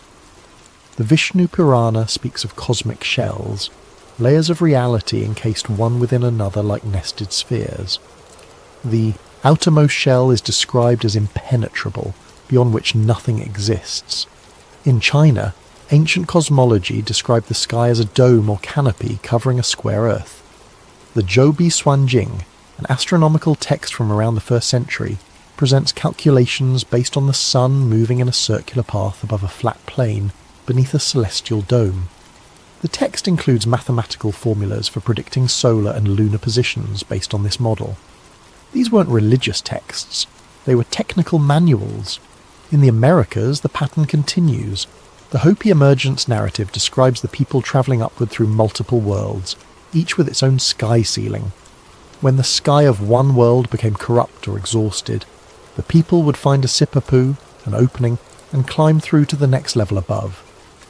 The Maya developed one of the most sophisticated astronomical systems in the ancient world. They could predict eclipses centuries in advance. They tracked Venus with precision that rivals modern calculations. Their long count calendar is a mathematical achievement that still impresses scholars. And yet they describe the sky as bounded. The Maya cosmos consisted of 13 layered heavens above the earth and 9 layered underworlds below. Each level was distinct, ruled by different gods, accessible only through death or shamanic journey. The sky was not infinite. It was structured, divided, ordered. The Aztec cosmology follows similar patterns. The Codex Vaticanus depicts the universe as layers, with the earth in the middle and multiple sky levels stacked above. The highest level, Omeokon, is the dwelling place of the dual god Ometeotl, but even this supreme realm is contained within the overall structure. I started keeping a list. Every culture I examined, every ancient cosmological text, every creation myth and astronomical treatise, they all agreed. The sky is solid. The sky is bounded. The sky is a structure, not a void. The Sumerians, the Akkadians, the Phoenicians, the ancient Persians, the Norse with their Yggdrasil world tree holding up multiple realms, the Aboriginal Australians with their sky-world ancestors, the Polynesian navigators who mapped the stars with incredible precision but described the heavens as a dome resting on the horizon. I found myself asking, why would every major culture independently arrive at the same conclusion? The standard answer is that ancient people simply didn't know better. They looked up, saw a blue expanse that seemed solid, and assumed it was. But that explanation requires us to believe that civilizations capable of building pyramids aligned to celestial events, capable of predicting eclipses and tracking planetary movements with astonishing accuracy, were simultaneously incapable of recognizing empty space when they saw it. It didn't add up. These cultures were observational. They watched the sky obsessively. They tracked stars, planets, the moon, the sun. They created calendars so precise that we still marvel at them today. The Antikythera mechanism, an ancient Greek analog computer used to predict astronomical positions, demonstrates a level of technical sophistication that seems impossible for its era. The builders of Stonehenge aligned massive stones to solar and lunar events with precision that required generations of careful observation. The Pyramid of Giza is aligned to true north with an accuracy of 3/60ths of a degree. The Mayan observatory at Chichen Itza tracks the equinoxes with architectural precision. These were not primitive people making wild guesses. They were careful, systematic observers of the heavens. And yet, across all of that careful observation, none of them described the sky as infinite empty space. They described a boundary, not because they lacked imagination, but because that's what they observed, or believed they observed, or were taught to observe. The question that kept nagging at me was simpler than I wanted to admit. What if they were right? Chapter 2. The Shift in Understanding. The transformation in how humanity understood the sky did not happen gradually. It happened abruptly, during what we now call the scientific revolution, roughly between the 16th and 18th centuries. Before this period, European cosmology still followed the ancient model. The Ptolemaic system, developed by Claudius Ptolemy in the 2nd century, described Earth at the centre of nested crystalline spheres. Each sphere carried a celestial body: moon, sun, planets, stars. Beyond the outermost sphere lay the primum mobile, the first mover that caused all celestial motion. Beyond that, the empyrean, the dwelling place of God and the angels.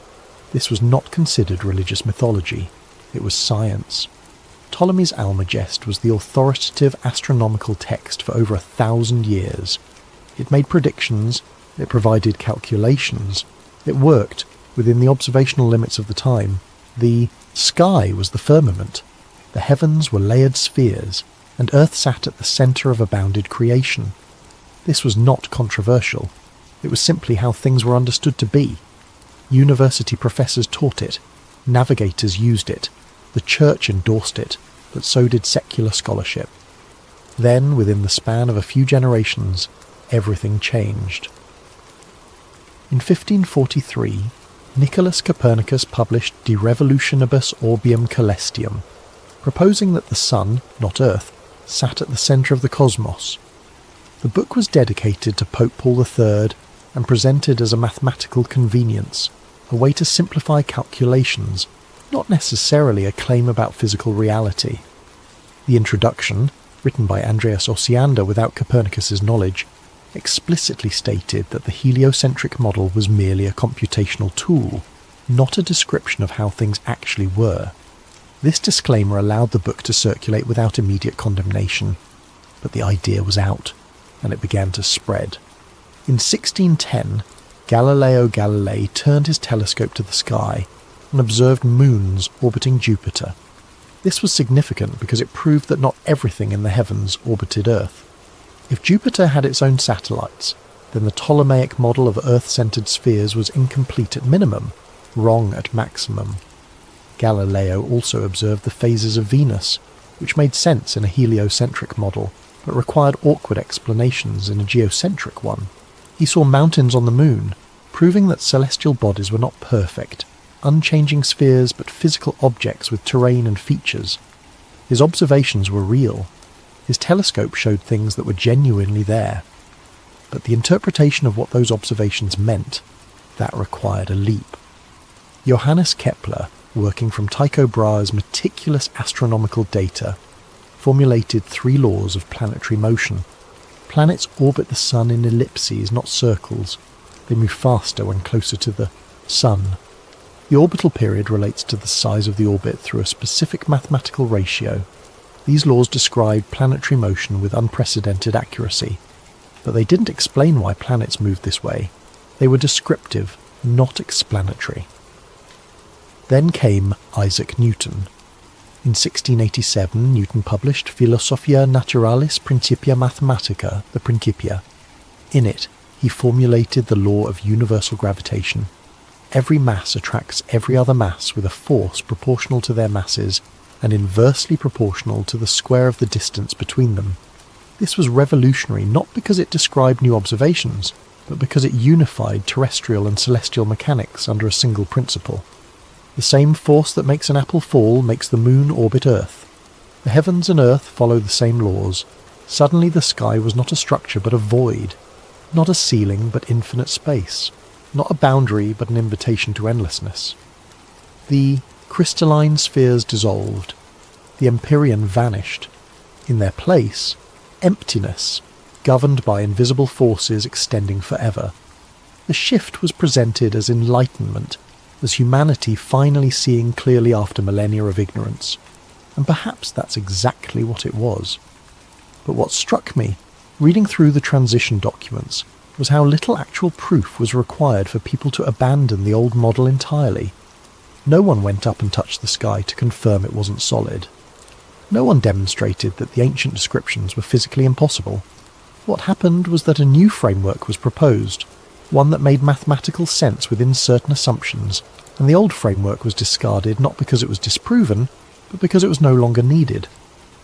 Consider what actually changed. Observations of planetary motion existed before Copernicus. The same data that supported the Ptolemaic model was reinterpreted to support the Copernican model. Ptolemy could predict eclipses. So could Copernicus. Both systems worked mathematically. The choice between them was not purely empirical. It was aesthetic, philosophical. The Copernican model was simpler. It eliminated some of the complex epicycles, circles within circles that Ptolemy required. But simplicity is not proof of truth. Newton's gravity was more troubling. It worked brilliantly.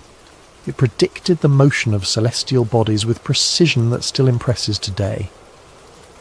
But Newton himself admitted he had no idea what gravity actually was. He could describe its effects, but not its mechanism.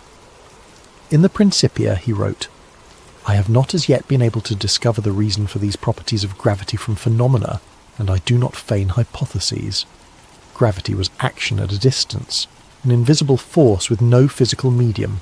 Objects attracted each other across vast emptiness without touching, without any mechanical connection. This was, philosophically, just as mysterious as crystalline, spheres, but it was useful, and utility, in the emerging scientific culture, began to matter more than explanation.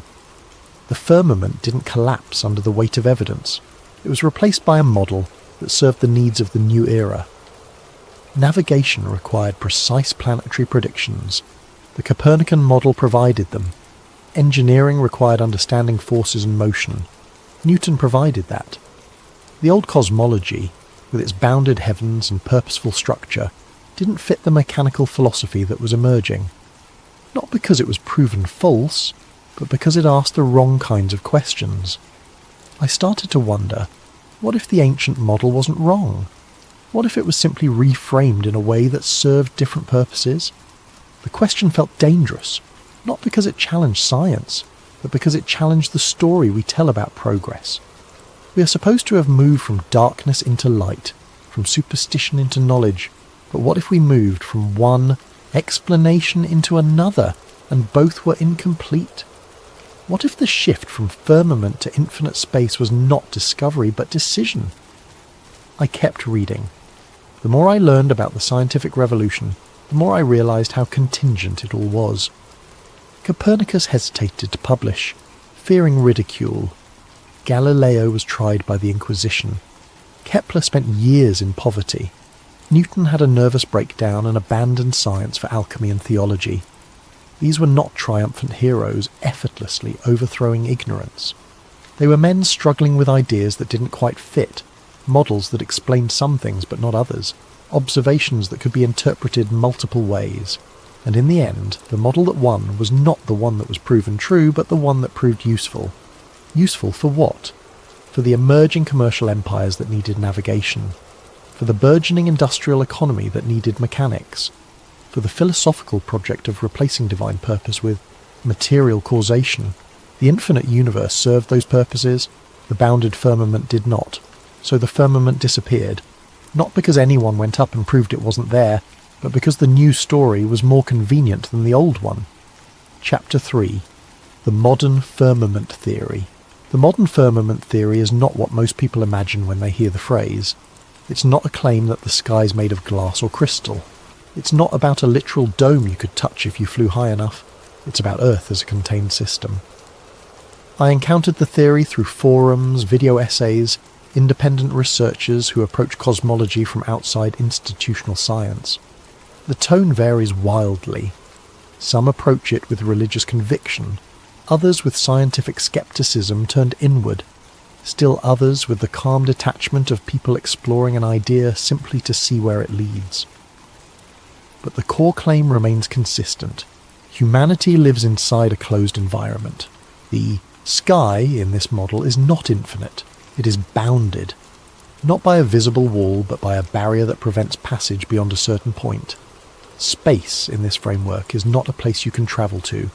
It is a region, a layer of the system, but not an exit. The stars are not distant suns trillions of miles away, but lights within the system itself, fixed or moving along predetermined paths. This is not presented as fantasy. It's presented as the result of questioning assumptions that have become so fundamental we no longer recognise them as assumptions. I started cataloguing the core arguments.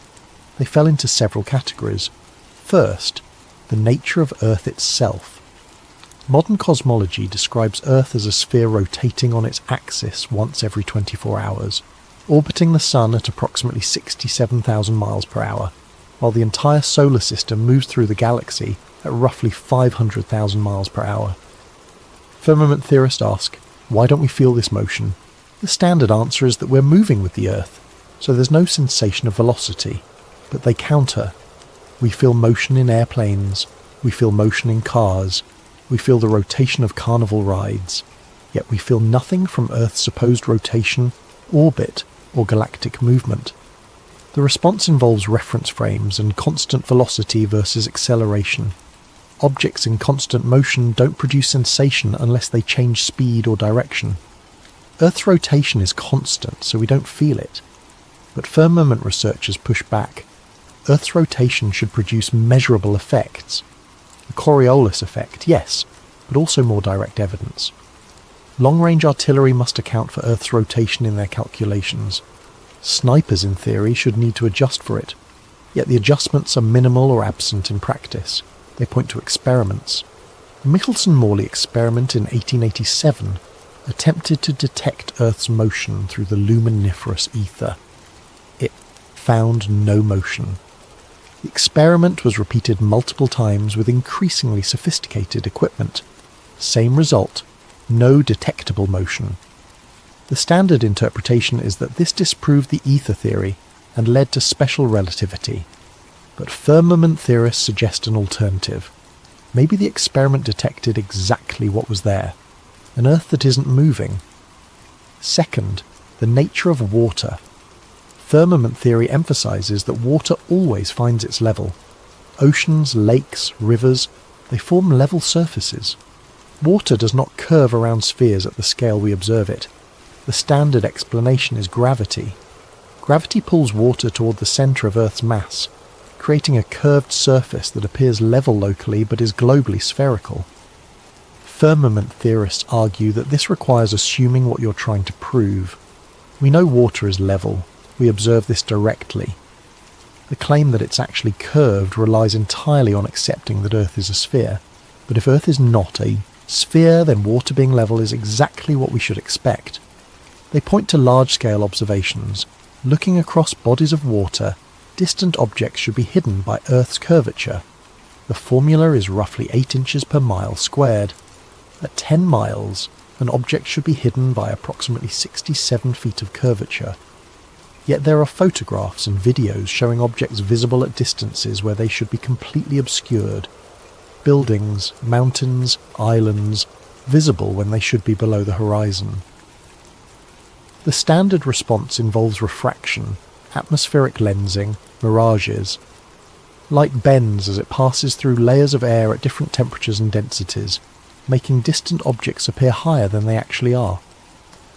But firmament researchers counter that refraction is invoked inconsistently, applied whenever observations don't match predictions but not accounted for when they do. It becomes a convenient explanation that can stretch to cover any discrepancy. Third, the nature of gravity itself. Modern physics describes gravity as a fundamental force, either as attraction between masses or as curvature of space-time caused by mass energy. Firmament theory questions whether gravity exists as described. Instead, they propose density and buoyancy as sufficient explanations for observed phenomena. Objects fall because they're denser than the medium around them. Helium balloons rise because they're less dense. No attractive force required. This seems simplistic.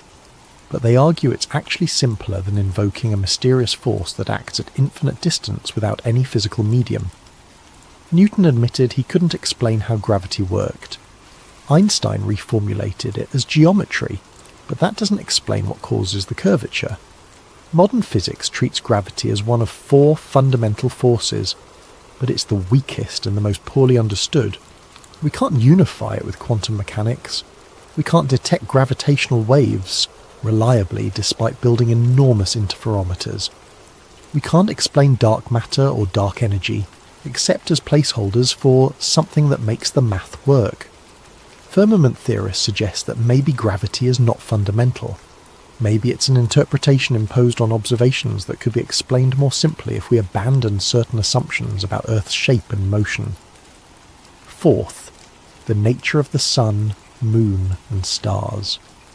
In the firmament model, these are not what mainstream cosmology claims.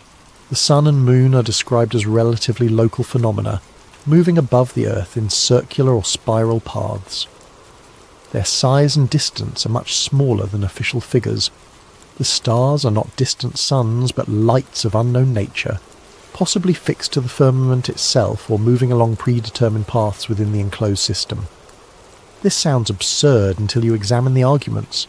The distance to the sun is calculated using parallax and astronomical units derived from assuming Earth's orbit. But if Earth isn't orbiting, those calculations collapse. The size of the sun is calculated from its assumed distance. Again, if the distance is wrong, the size calculation is wrong.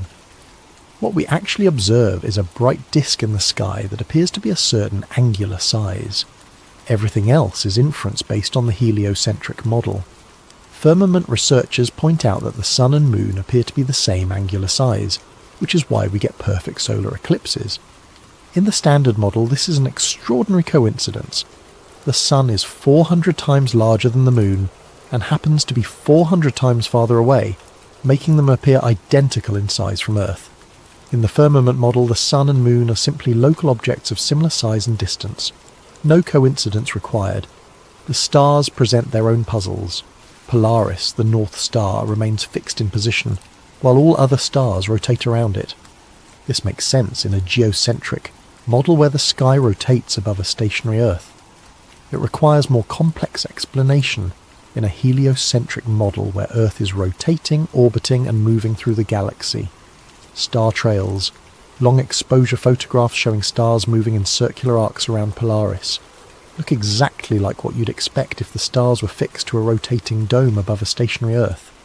Of course, they also look like what you'd expect from a rotating Earth beneath a vast distant star field.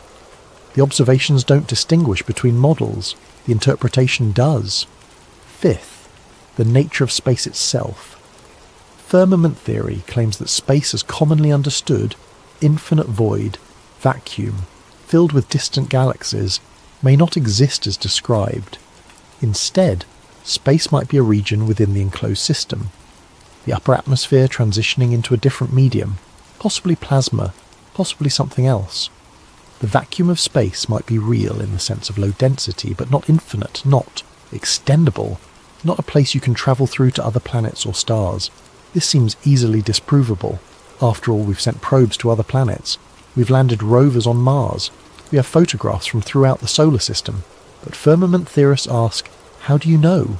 You've seen photographs and video. You've accepted official reports. But you haven't been there. You haven't verified it independently. You've trusted institutions to tell you the truth about what they've accomplished. And trust is not proof. This is where the theory becomes uncomfortable. It's not claiming that space agencies are lying about everything. It's suggesting that what they present as travel to distant planets might be something else. High-altitude flights, unmanned drones in the upper atmosphere, CGI enhancements, partial truths mixed with assumptions.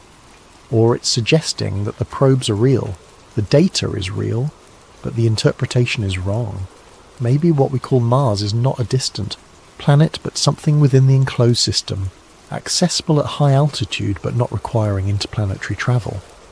These ideas are not presented with certainty. They're presented as possibilities that emerge when you stop assuming the standard model and start questioning what can actually be verified versus what must be accepted on authority. I realised, reading through these arguments, that firmament theory operates on a principle of radical scepticism.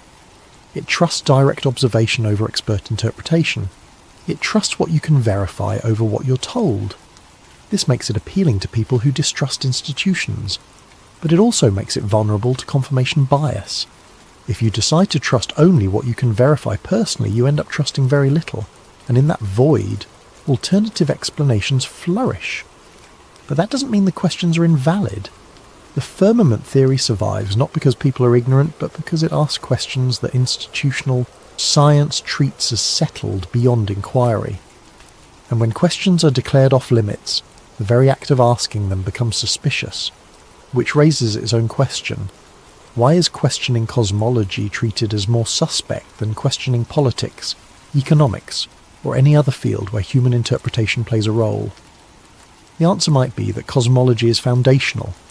If the shape of Earth and the nature of the sky are wrong, then everything built on those assumptions becomes questionable. The entire structure of modern knowledge rests on a few key premises about the physical world, and if those premises are challenged successfully, the structure falls. Maybe that's why the firmament theory persists, not because it's true, but because it's dangerous. And dangerous ideas, whether right or wrong, never truly die. They wait, dormant, until conditions allow them to resurface. I kept reading, uncertain whether I was approaching truth or falling into delusion. The line between them, I was beginning to realise, was thinner than I'd believed. Chapter 4. The Space Barrier. One of the most persistent claims within firmament research involves rocket launches and satellite footage. Specifically, the behaviour of objects as they ascend into the upper atmosphere and beyond. I started watching launch videos with a level of attention I'd never applied before. Not passively accepting what I saw, but actually observing, frame by frame in some cases. Firmament researchers point to videos of rocket launches, particularly those with onboard cameras that track the ascent. They claim that at a certain altitude, rockets do not continue straight up. Instead, trajectories curve, sharply and consistently, as if following the contour of something above. I watched a SpaceX Falcon launch from Cape Canaveral. The initial ascent is vertical, the rocket climbing straight up through the lower atmosphere. But around the time it passes through the densest cloud layers, somewhere between 40 and 60,000 feet, the trajectory begins to arc. Gradually at first, then more pronounced. The official explanation is orbital mechanics. Rockets curve because they are entering orbit, which requires horizontal velocity, not just vertical ascent. To orbit Earth, an object must move sideways fast enough that its fall toward Earth is balanced by its forward motion. This requires building up tremendous horizontal speed. The trajectory makes perfect sense within the framework of a spherical Earth in infinite space. You don't go straight up because straight up leads nowhere useful. You curve to build orbital velocity. But firmament researchers argue that the curve is too consistent, too pronounced, too early in the ascent to be explained purely by orbital insertion. They suggest that rockets curve because they encounter a boundary, and the only way to remain aloft is to follow that boundary, rather than attempting to penetrate it. I watched more launches: Russian Soyuz, Chinese Long March, European Ariane, Indian PSLV. Every launch, regardless of the agency or the stated mission, followed the same pattern. Vertical ascent, then curve, then horizontal acceleration. Is this evidence of a barrier, or is it simply how orbital mechanics work? The answer depends entirely on which model you start with. I looked for videos of rockets attempting purely vertical flights, missiles designed to go straight up rather than achieve orbit. The footage was harder to find, but it existed. High-altitude research rockets, ballistic missile tests. These also curved, though their paths were different from orbital launches. Firmament theorists point out that no rocket maintains a purely vertical trajectory beyond a certain altitude. They all curve, they all level off, they all behave as if following the inside surface of a dome. But orbital mechanics requires curves. Missiles follow ballistic arcs governed by their velocity and angle of launch. The observations don't distinguish between models without already assuming one. Then there's the footage itself, or rather the lack of certain kinds of footage. Firmament theorists ask, why is there no unedited, continuous video of a rocket or probe leaving Earth's atmosphere and travelling into deep space? Every transition from Earth to space involves cuts, edits, camera switches. We see the launch, we see orbit, we see images from space, but we never see the journey between in real time. I searched extensively. I found promotional videos, compilation reels, documentary footage. NASA's archive contains thousands of hours of material. SpaceX live streams launches regularly. The International Space Station broadcasts continuously. But an uncut video showing the continuous transition from ground level to orbital altitude, I couldn't find one. The standard answer is practicality. Rockets travel too fast for continuous tracking from a single camera. Distances are too vast for real-time transmission. Without compression, continuous footage would be boring. Minutes of empty sky followed by the rocket becoming a tiny dot. These explanations make sense, but the absence is noted, catalogued, treated as suspicious by firmament researchers. I kept searching. I found onboard camera footage from various launches. Typically the video shows the rocket ascending, clouds falling away, the sky darkening to black, and then cut, switch to external view, or switch to animation explaining what's happening. When continuous onboard footage exists, it often shows strange things. Fisheye lenses creating horizon curves that shift and bend unnaturally. The Earth appearing convex in one frame, concave in another, depending on camera position and lens distortion. Firmament researchers catalogue these distortions obsessively. They claim that the curved horizon we see in space footage is an artifact of wide-angle lenses, not evidence of Earth's spherical shape. They show comparison videos, demonstrating how fisheye lenses can make flat surfaces appear curved. The space agencies acknowledge that wide-angle lenses are used. They're necessary to capture the full view in cramped spaces, but they argue that the curvature of Earth is visible even in footage shot with minimal distortion. Firmament researchers counter by asking for raw footage straight from the camera before processing. They want access to original files, metadata intact, showing exactly what cameras captured before any enhancement or correction. This raw footage is rarely available to the public. When it is released, it often comes after processing for color correction, stabilization, or format conversion. The original data exists in proprietary formats, archived by space agencies, not accessible for independent verification. Is this evidence of deception, or is it simply how institutions handle technical data? I started noticing patterns in how launches were broadcast. Live streams from SpaceX would show the rocket ascending, then switch to animation as it climbed beyond visual range. When the feed returned to live footage, the rocket was already in space, or the payload was being deployed, or the booster was descending for landing.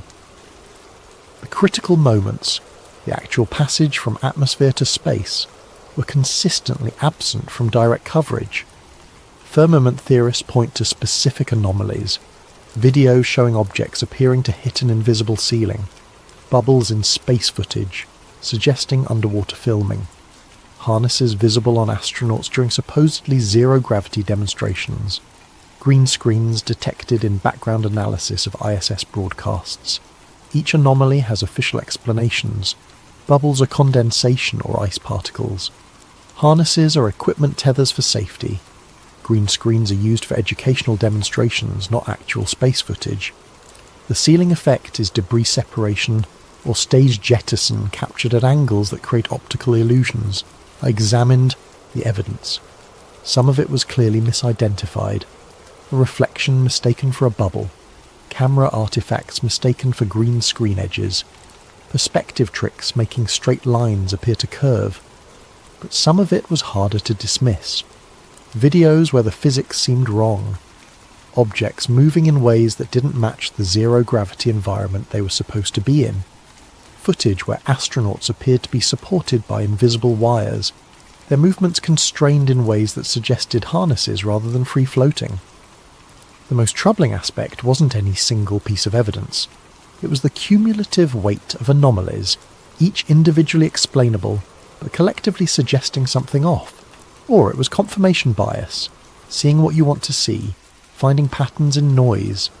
I couldn't prove it was suspicious, but I also couldn't dismiss the observations entirely. What bothered me most was the realization that I had never questioned it before. I had simply accepted that space travel looked a certain way because that's how it was presented. But presentation is not proof. In the absence of certain types of evidence, unedited continuous footage, publicly available raw data, transparent access to verification, that absence might mean nothing, or it might mean everything. The firmament theory doesn't require vast conspiracy. It only requires institutional interpretation of data that we can't personally verify. And in the gap between what we're shown and what we can confirm, alternative explanations find room to breathe. Chapter 5. The Silence Above. One of the quieter elements of the firmament theory involves a simple question. What does it look like to leave Earth? Not from Earth, not looking back at Earth, but leaving. The act of passage from inside the atmosphere to outside it, uninterrupted, unmediated. I searched for this footage with genuine curiosity. I wanted to see what it looked like when a camera mounted on a rocket or satellite transitioned from sky to space, the moment when blue gives way to black, when atmosphere ends and void begins. I found compilations, edited sequences, animations, artist renderings. I found footage from the International Space Station showing Earth from orbit. I found re-entry videos showing the fiery descent back through the atmosphere. I found promotional material from space agencies, beautiful and inspiring, but I did not find unedited, continuous footage of the crossing itself. This absence is not proof of anything. It could be explained a dozen different ways, all of them mundane. Technical limitations, bandwidth constraints, editorial choices for public consumption, the sheer duration of ascent making continuous coverage impractical. But it is an absence, and firmament researchers treat absences as data. The theory suggests that the firmament does not need to be hidden if no one is looking for it. If the assumption is that space is infinite and accessible, then the lack of direct evidence for crossing into it becomes invisible. We see what we expect to see, and we explain away everything else. This idea troubled me more than I wanted to admit. How much of what I believed about the world came from direct experience versus mediated information? I had never been to space. I had never seen Earth from orbit with my own eyes. I had never witnessed a rocket launch in person, let alone tracked its entire ascent beyond the limits of visibility. Everything I knew about space came from images, videos, reports, textbooks, authorities. I trusted those sources. Of course I did. They came from institutions with resources, expertise, decades of accumulated knowledge. NASA, ESA, Roscosmos, SpaceX. These organizations employed thousands of scientists and engineers. They had budgets in the billions. They produced tangible results, satellites that provided GPS, communications, weather forecasting. But trust is not verification. And verification, in the modern world, has become almost impossible for individuals. I started thinking about how knowledge works in a technological society. Most of what we know second-hand. We read it in books written by experts. We see it on screen showing footage from places we'll never visit. We accept it as true because rejecting it would require rejecting the entire edifice of specialised knowledge that makes modern life function. This is not inherently wrong. Specialisation is necessary. No single person can verify everything. We rely on institutions, peer review, reputation, consensus. But what happens when those institutions have interests beyond truth? When they serve political, economic, or ideological purposes? Space exploration, from its inception, was entangled with Cold War politics. The space race was not about science. It was about demonstrating technological superiority, projecting power, claiming ideological victory. Sputnik terrified the United States not because it was dangerous, but because it symbolized Soviet capability. The Apollo program was a response to that terror. Kennedy's speech about going to the moon was not a scientific proclamation. It was a strategic decision. We choose to go to the moon not because it's easy, but because it serves national interest. Firmament researchers point to this history and ask, if space exploration began as propaganda, how much of it remains propaganda? They note that the most iconic images of space exploration, the Apollo moon landing, Earthrise, the blue marble photograph, all emerged during the height of the Cold War. All were produced by a government with massive incentive to demonstrate superiority. All have been questioned, analysed, scrutinised for anomalies. The moon landing deniers have their own extensive literature, their own claimed evidence of staged footage, impossible shadows, missing stars. I was not researching moon landing conspiracies specifically, but the methodologies overlapped. Question official, narratives, examine footage for inconsistencies, demand primary sources. The firmament theory doesn't necessarily deny that Apollo happened. It questions what Apollo actually accomplished. Maybe astronauts went up. Maybe they orbited in high altitude. Maybe they landed somewhere. But did they land on a rock orbiting Earth at 250,000 miles away? Or did they land on something within the enclosed system, something we call the moon but misunderstand fundamentally? These questions feel absurd, but absurdity is not refutation. I kept returning to the central problem. Everything I knew about space came through mediation. Cameras, computers, institutions, interpreters. I had no direct access to the phenomena itself. When I look at the moon through a telescope, I see a bright disk with visible features, craters, Maria, highlands, beautiful and detailed. But I'm seeing reflected sunlight, filtered through atmosphere, focused through glass. I'm not seeing the moon as it is. I'm seeing an optical representation. When I see footage from the ISS, I'm seeing compressed video transmitted from orbit, processed through multiple systems, displayed on a screen. The astronauts floating in zero gravity might be exactly what they appear to be, or they might be in a high-altitude aircraft in parabolic flight, or they might be in a carefully constructed set with hidden supports. I couldn't tell the difference from the footage alone. This is the epistemological problem at the heart of the firmament theory. We live in an age of unprecedented access to information, an unprecedented distance from primary experience. We can see more than any previous generation but verify less. The firmament might exist or might not, but our relationship to truth has become so mediated that certainty is elusive regardless. Firmament researchers exploit this uncertainty. They ask questions designed to reveal how little we actually know versus how much we accept on authority. Have you personally measured the distance to the Sun? Have you calculated Earth's circumference independently? Have you verified that satellites exist in the orbits claimed? Have you confirmed that the laws of physics operate the same everywhere in the universe? The answer to all of these is no for nearly everyone. We accept these things because experts tell us they're true, and most of the time, that's sufficient. The GPS on my phone works. Weather satellites provide accurate forecasts. The ISS is visible passing overhead on clear nights. But working doesn't prove the explanation. A geocentric model with complex epicycles also worked within its limits. Ptolemy's calculations produced accurate predictions for centuries. The model was useful without being true. Maybe our current model is the same. Useful, predictive, explanatory within certain bounds, but fundamentally wrong about the underlying structure of reality. The firmament theory suggests that we are not lied to so much as given interpretations that serve institutional purposes. The data might be real, the interpretation might be convenient, and in a world where direct verification is impossible, convenience can masquerade as truth indefinitely. Chapter 6. Antarctica and the Edge. Antarctica appears in almost every firmament discussion, often as the single most important piece of evidence for the theory. The claim is straightforward. Antarctica is not just a continent, it is a boundary. Not the southern edge of a spherical Earth, but the outer edge of the known world encircling everything else. In the firmament model, Antarctica functions as a perimeter, a wall of ice that surrounds the oceans and continents, marking the limit of the enclosed system. Beyond Antarctica, if the theory is correct, lies nothing, or something unknowable, or the edge of the firmament itself. This idea is not new.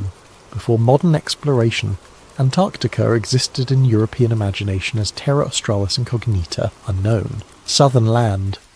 Medieval and Renaissance maps sometimes depicted it as a vast ring encircling the known continents, a counterbalance to the landmasses of the north. These maps were speculative. Cartographers included Terra Australis not from observation but from theory.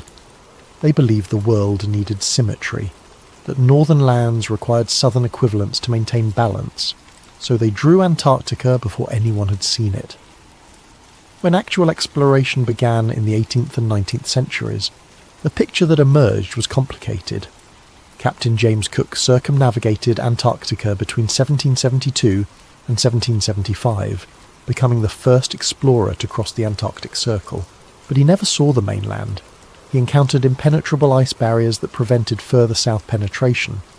He sailed along the ice edge for thousands of miles, mapping its extent but never confirming what lay beyond. Cook's journals describe the ice barrier as seemingly endless. He would sail parallel to it for days, weeks, always finding more ice, never finding passage. He concluded that if land existed beyond the ice, it was unreachable and uninhabitable. Firmament researchers point to Cook's voyage as evidence. He didn't circumnavigate a continent, he circumnavigated the ice barrier that surrounds the known world. The distance he travelled, over 60,000 miles, is far greater than the circumference of Antarctica as currently mapped. The official explanation is that Cook didn't sail in a tight circle around the continent. He meandered, followed ice flows, retreated and advanced based on conditions. His path was irregular, not a direct circumference, but the raw distance travelled remained striking. Later expeditions claim to have discovered and mapped the Antarctic mainland, but firmament researchers question these claims. They note that Antarctica is the least mapped, least verified continent. Most of its interior is inaccessible. What we call accurate maps are largely based on aerial surveys, satellite imagery, and ice-penetrating radar, all subject to interpretation. No one has walked across Antarctica following a route that would definitively confirm its shape.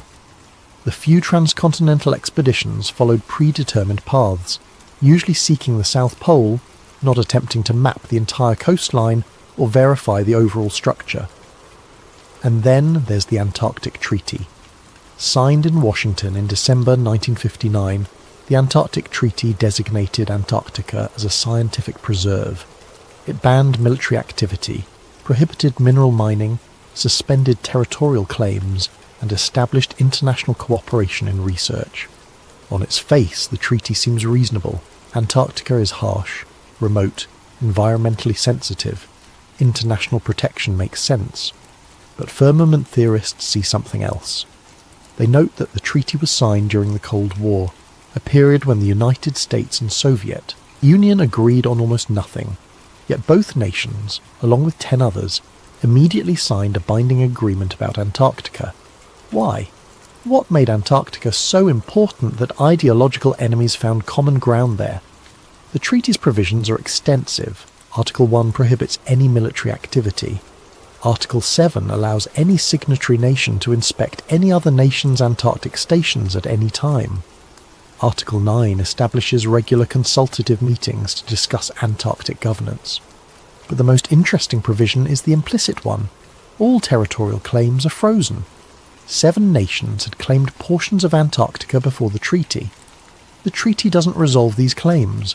It suspends them indefinitely. No new claims can be made. Existing claims cannot be enforced or expanded. Firmament researchers ask, why freeze territorial claims on a frozen wasteland? If Antarctica is just ice and rock with no strategic value, why bother with complex international governance? The official answer involves science and environmental protection. Antarctica is pristine, valuable for research, vulnerable to exploitation. The treaty preserves it for peaceful study. But firmament theorists suggest the treaty serves another purpose, controlling access.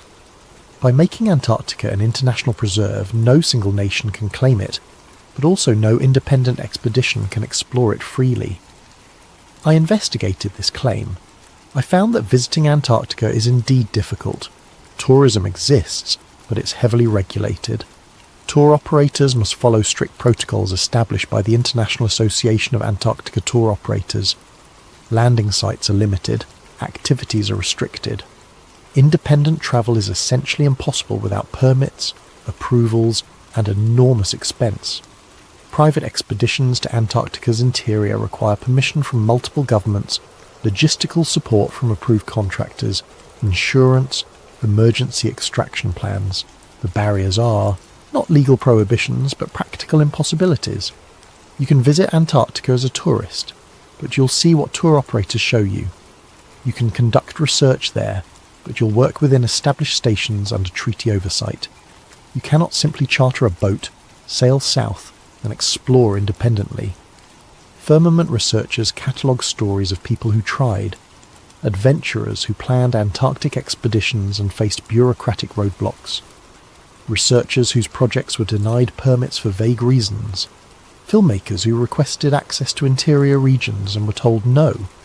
Are these restrictions about environmental protection or about preventing discovery of something that contradicts official narratives? I found one account particularly compelling. A private explorer claimed he wanted to sail along Antarctica's coast, filming continuously, creating a full video record of the entire perimeter. His stated goal was to verify Antarctica's shape and size independently. Never got approval. Authorities cited safety concerns, environmental regulations, lack of proper insurance. He tried multiple times over several years, adjusting his plans to meet objections. Each time new barriers appeared. Eventually he gave up. His account, posted in various forums, reads like someone defeated by bureaucracy rather than physical impossibility. The message: you can't go there because we won't let you. Is this evidence of conspiracy? Or is it simply how institutions manage risk and protect sensitive environments? I couldn't answer definitively, but the pattern was there. Antarctica is unique in being both accessible in theory and restricted in practice. You can go, but only under conditions that ensure you see what you're supposed to see. Firmament theory suggests that if Antarctica is the edge, the perimeter wall of the enclosed world, then it must be protected not by force but by procedure. Make it legal to visit but impractical to explore. Allow research but control where researchers go. Permit tourism but limit what tourists can access. This is conspiracy theory methodology, finding sinister purpose in bureaucratic complexity. But it's also worth noting that Antarctic governance is genuinely unusual. No other landmass is subject to such comprehensive international control. No other region is simultaneously claimed by multiple nations and governed by none. The firmament theory asks, what is Antarctica hiding? And the unsettling answer might be the fact that it's not hiding anything. It's openly there, surrounding everything, and we're just not allowed to look closely enough to realise it. I looked at maps of Antarctica. The official ones show a roughly circular continent centred on the South Pole. The firmament model depicts it as a ring around the outer edge of a flat plain. Both maps use the same data points, the same coastline observations, the same ice formations, but they project that data onto fundamentally different shapes. One assumes a sphere, one assumes a plane, and from where we stand looking at paper or screens, we cannot tell which projection is true. Chapter 7. Control through cosmology.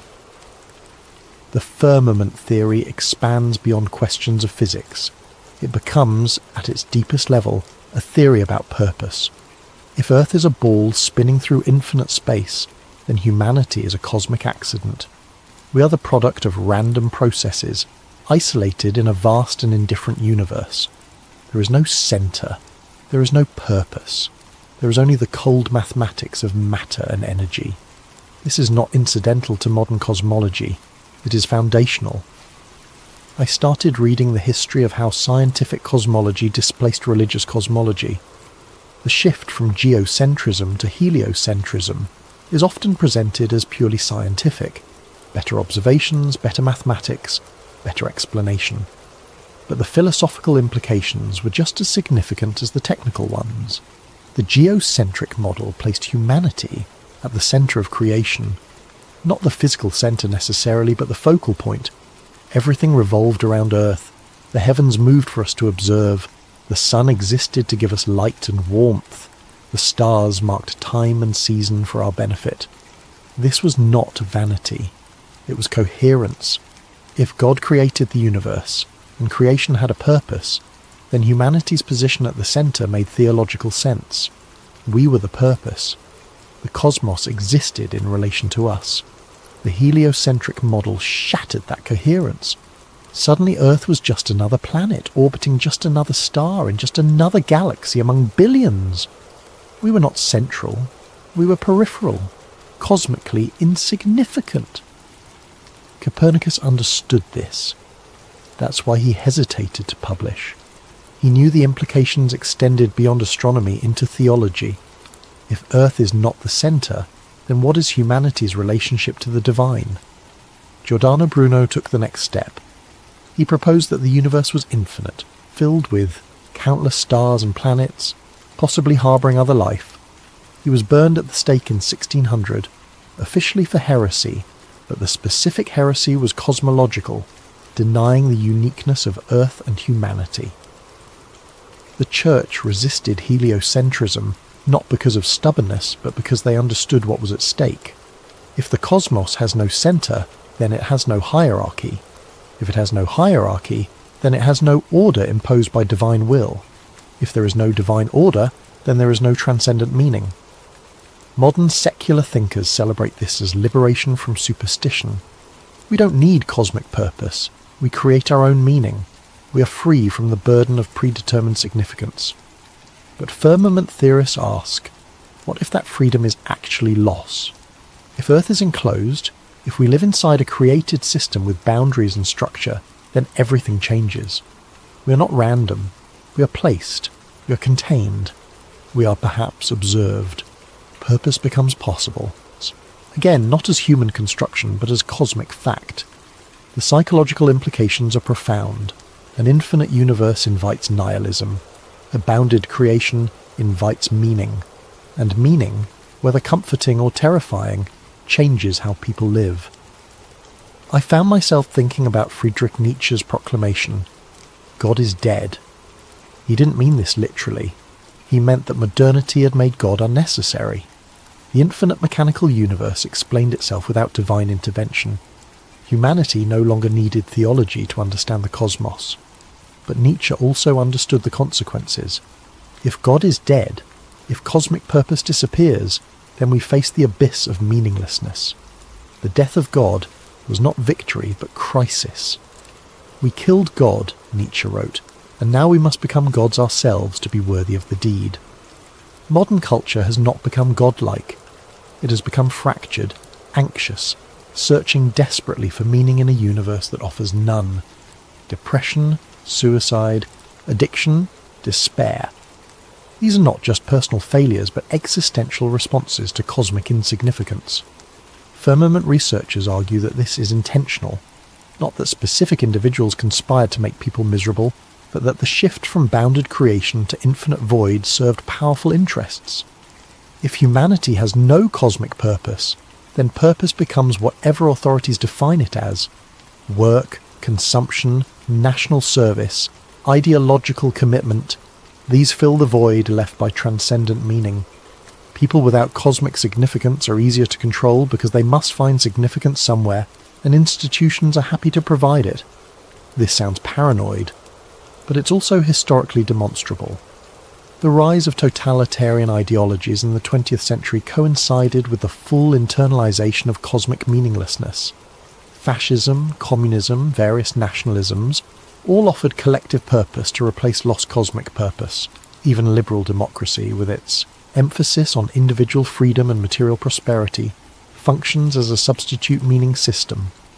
We are free to pursue happiness, which in practice means pursuing wealth, status, pleasure. These are not nothing, but they are not cosmic significance either. The firmament theory suggests that cosmology is not neutral. How we understand the sky shapes how we understand ourselves. An infinite void produces one kind of human. A bounded creation produces another. I thought about medieval Europe, often dismissed as superstitious and backward. But medieval people lived in a cosmos saturated with meaning. Every star was an angel. Every planet had divine significance. The heavens declared the glory of God. Life was hard, often brutal, but it was not meaningless.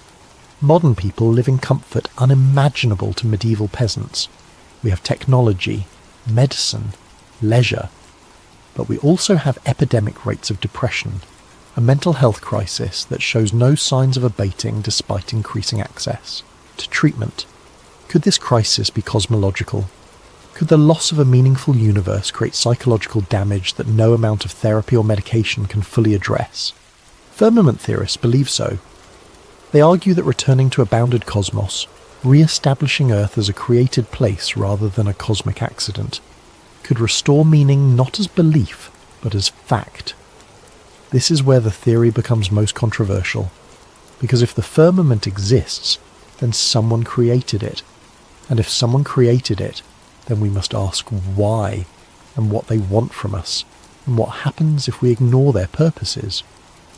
These are theological questions masquerading as cosmological ones. Science is not equipped to answer them. Science deals with mechanism, not meaning. It can tell us how things work, but not why they exist or what we should do about it. The firmament theory reintroduces purpose as a scientific question. If Earth is enclosed, that enclosure was deliberate, the system was designed. And design implies designer, which implies intent, which implies meaning.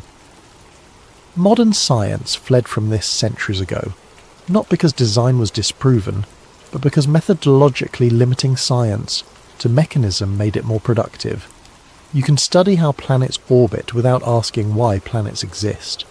You can understand gravity without understanding purpose, but the limitation was methodological, not metaphysical. Science chose not to ask certain questions, not because they were invalid, but because they were outside its scope. Firmament theory asks those questions again, not through theology, but through cosmology. It treats the structure of the universe as evidence for purpose, and purpose as evidence for structure. This circularity is intentional. If you start from materialism, the assumption that only matter and energy exist, then purpose is illusion. But if you start from purpose, the assumption that existence has meaning, then materialism is incomplete. The choice between these starting points is not scientific, it's philosophical. And philosophy, unlike science, does not settle questions through experiment. It settles them through commitment. Modern culture committed to materialism, not because it was proven true, but because it was useful. It enabled technological progress, economic growth, social engineering. It made the world predictable, controllable, exploitable. But it also made the world empty, and emptiness, no matter how comfortable, eventually becomes unbearable. The firmament theory offers an alternative, not a return to medieval superstition, but a reframing of modern knowledge. Keep the observations, change the interpretation, recognise that the infinite void might be a choice rather than a discovery. And if it's a choice, we can choose differently. Chapter 8. The Psychological Barrier.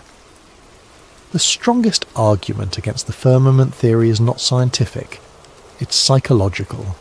The idea of a solid sky feels impossible, not unlikely, not improbable, impossible in a way that bypasses reason and settles directly into instinct. We have internalized the infinite universe so completely that questioning it feels like questioning reality itself. It's not that we've examined the evidence and found the firmament lacking.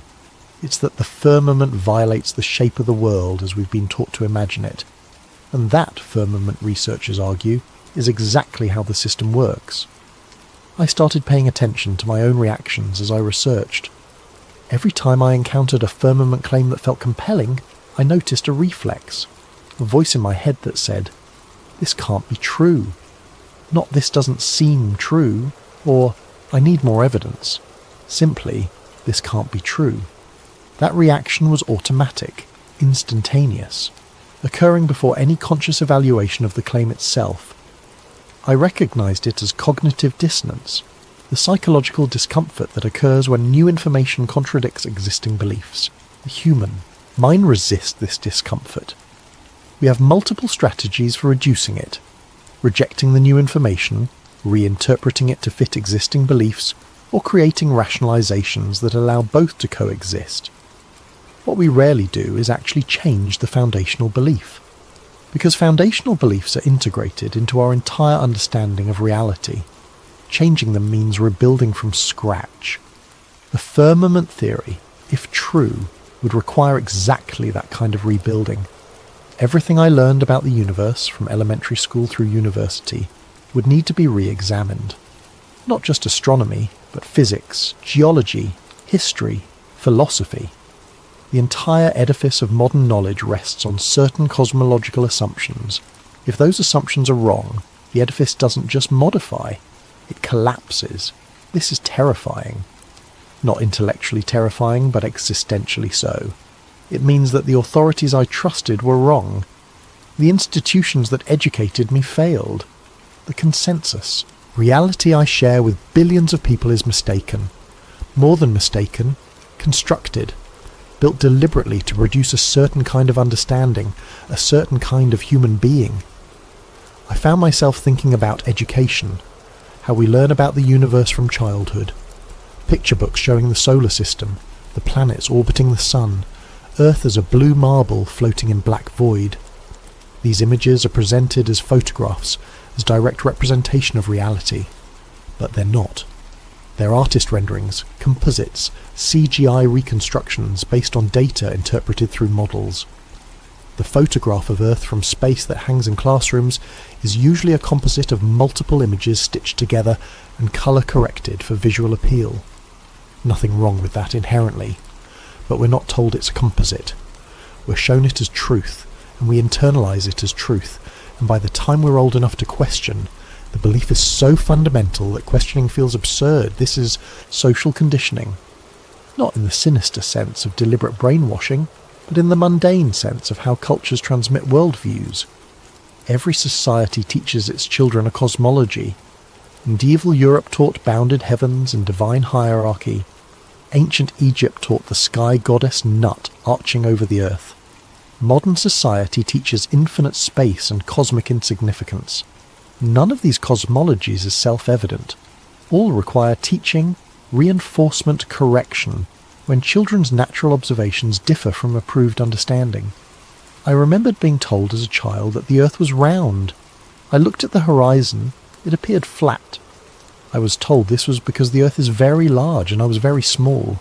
The curvature exists but is imperceptible at ground level. I accepted this explanation. What choice did I have? Every adult, every teacher, every book agreed. Doubting would have meant doubting everything, isolating myself from consensus reality. So I learned to trust authority over observation. I learned that what appears true might be false, and what appears false might be true, and the way to navigate this is to trust experts. This is not unreasonable. Experts exist for good reason. Specialization is necessary, but it creates dependence. And dependence creates vulnerability to deception, whether intentional or accidental. Firmament theory survives because it identifies this vulnerability and exploits it. It asks, what if the experts are wrong? Not about everything, but about this one foundational thing. The resistance to that question is not rational. It's defensive. It's the mind protecting itself from chaos. Psychologists have studied this phenomenon. When people's worldviews are threatened, they don't respond with careful evaluation of evidence. They respond with increased commitment to existing beliefs, dismissal of contradictory information, and hostility towards sources of threat. This is called worldview defense. It's not conscious, it's automatic, and it operates below the level where reason can intervene. Firmament theorists understand this. That's why they frame their arguments carefully. They don't lead with, the earth is flat, because that triggers immediate rejection. Instead, they ask questions. They point to anomalies. They invite curiosity rather than demanding belief. The method is Socratic. Undermine certainty gradually. Create doubt. Show that what seems obvious might be assumption. Demonstrate that accepted answers don't fully address underlying questions. This works on some people. Those who already harbour doubts about authority, who feel alienated from mainstream consensus, who sense that something in the official narrative doesn't fit their experience. For them, the firmament theory is not absurd, it's liberating. It validates their suspicion that they've been lied to, manipulated, controlled. But it also creates new certainties just as rigid as the old ones. Firmament believers often become as dogmatic as the scientific materialists they oppose. They dismiss counter-arguments reflexively. They interpret every piece of evidence as confirmation. They retreat into echo chambers where their beliefs are never seriously challenged. This is the trap of conspiracy thinking. It begins with legitimate questions, but ends with unfalsifiable worldviews. If all evidence against your theory can be explained as part of the conspiracy, then your theory becomes immune to disproof. The firmament theory walks this line. At its best, it's genuine inquiry into cosmological assumptions. At its worst, it's paranoid fantasy that sees deception everywhere. I tried to stay on the inquiry side, to ask questions without committing to answers, to examine evidence without deciding prematurely what it meant. But I felt the pull, the attraction of having an explanation that accounts for everything. The comfort of knowing or believing I know what others miss. This is the psychological allure of conspiracy theories generally. They promise hidden knowledge, special insight, the power of seeing through illusion. They elevate the believer above the deceived masses. This is ego gratification masquerading as truth-seeking, and it's dangerous because it feels like enlightenment. The firmament theory specifically offers something unique. It's not just about governments lying or corporations corrupting. It's about the fundamental nature of reality being other than we've been told. If true, it means we live in a creation, not an accident. We have purpose, not randomness. We are observed, not isolated. These are comforting ideas for people who find modern cosmology existentially devastating. The firmament offers meaning, structure, cosmic significance. But comfort is not truth, and the desire for meaning can override critical thinking just as easily as fear or anger can. I had to keep reminding myself, the fact that I want something to be true doesn't make it true. The fact that believing something would be psychologically beneficial doesn't make it correct. Truth is independent of preference. Reality doesn't care what we need it to be, but we care, and that caring shapes what we're willing to consider, what we're able to see, what we can accept. The psychological barrier to the firmament theory is not that it's too absurd to believe, it's that accepting it requires surrendering too much. The comfort of consensus, the trust in institutions, the shared reality that makes communication possible. These are not small things to surrender, and most people won't. Not because they've examined the evidence and found it lacking, but because the cost of belief is too high. The firmament theory survives on the margins, among people for whom the cost of disbelief has become higher than the cost of belief. People who have already lost trust, already feel alienated, already suspect that consensus reality is constructed rather than discovered.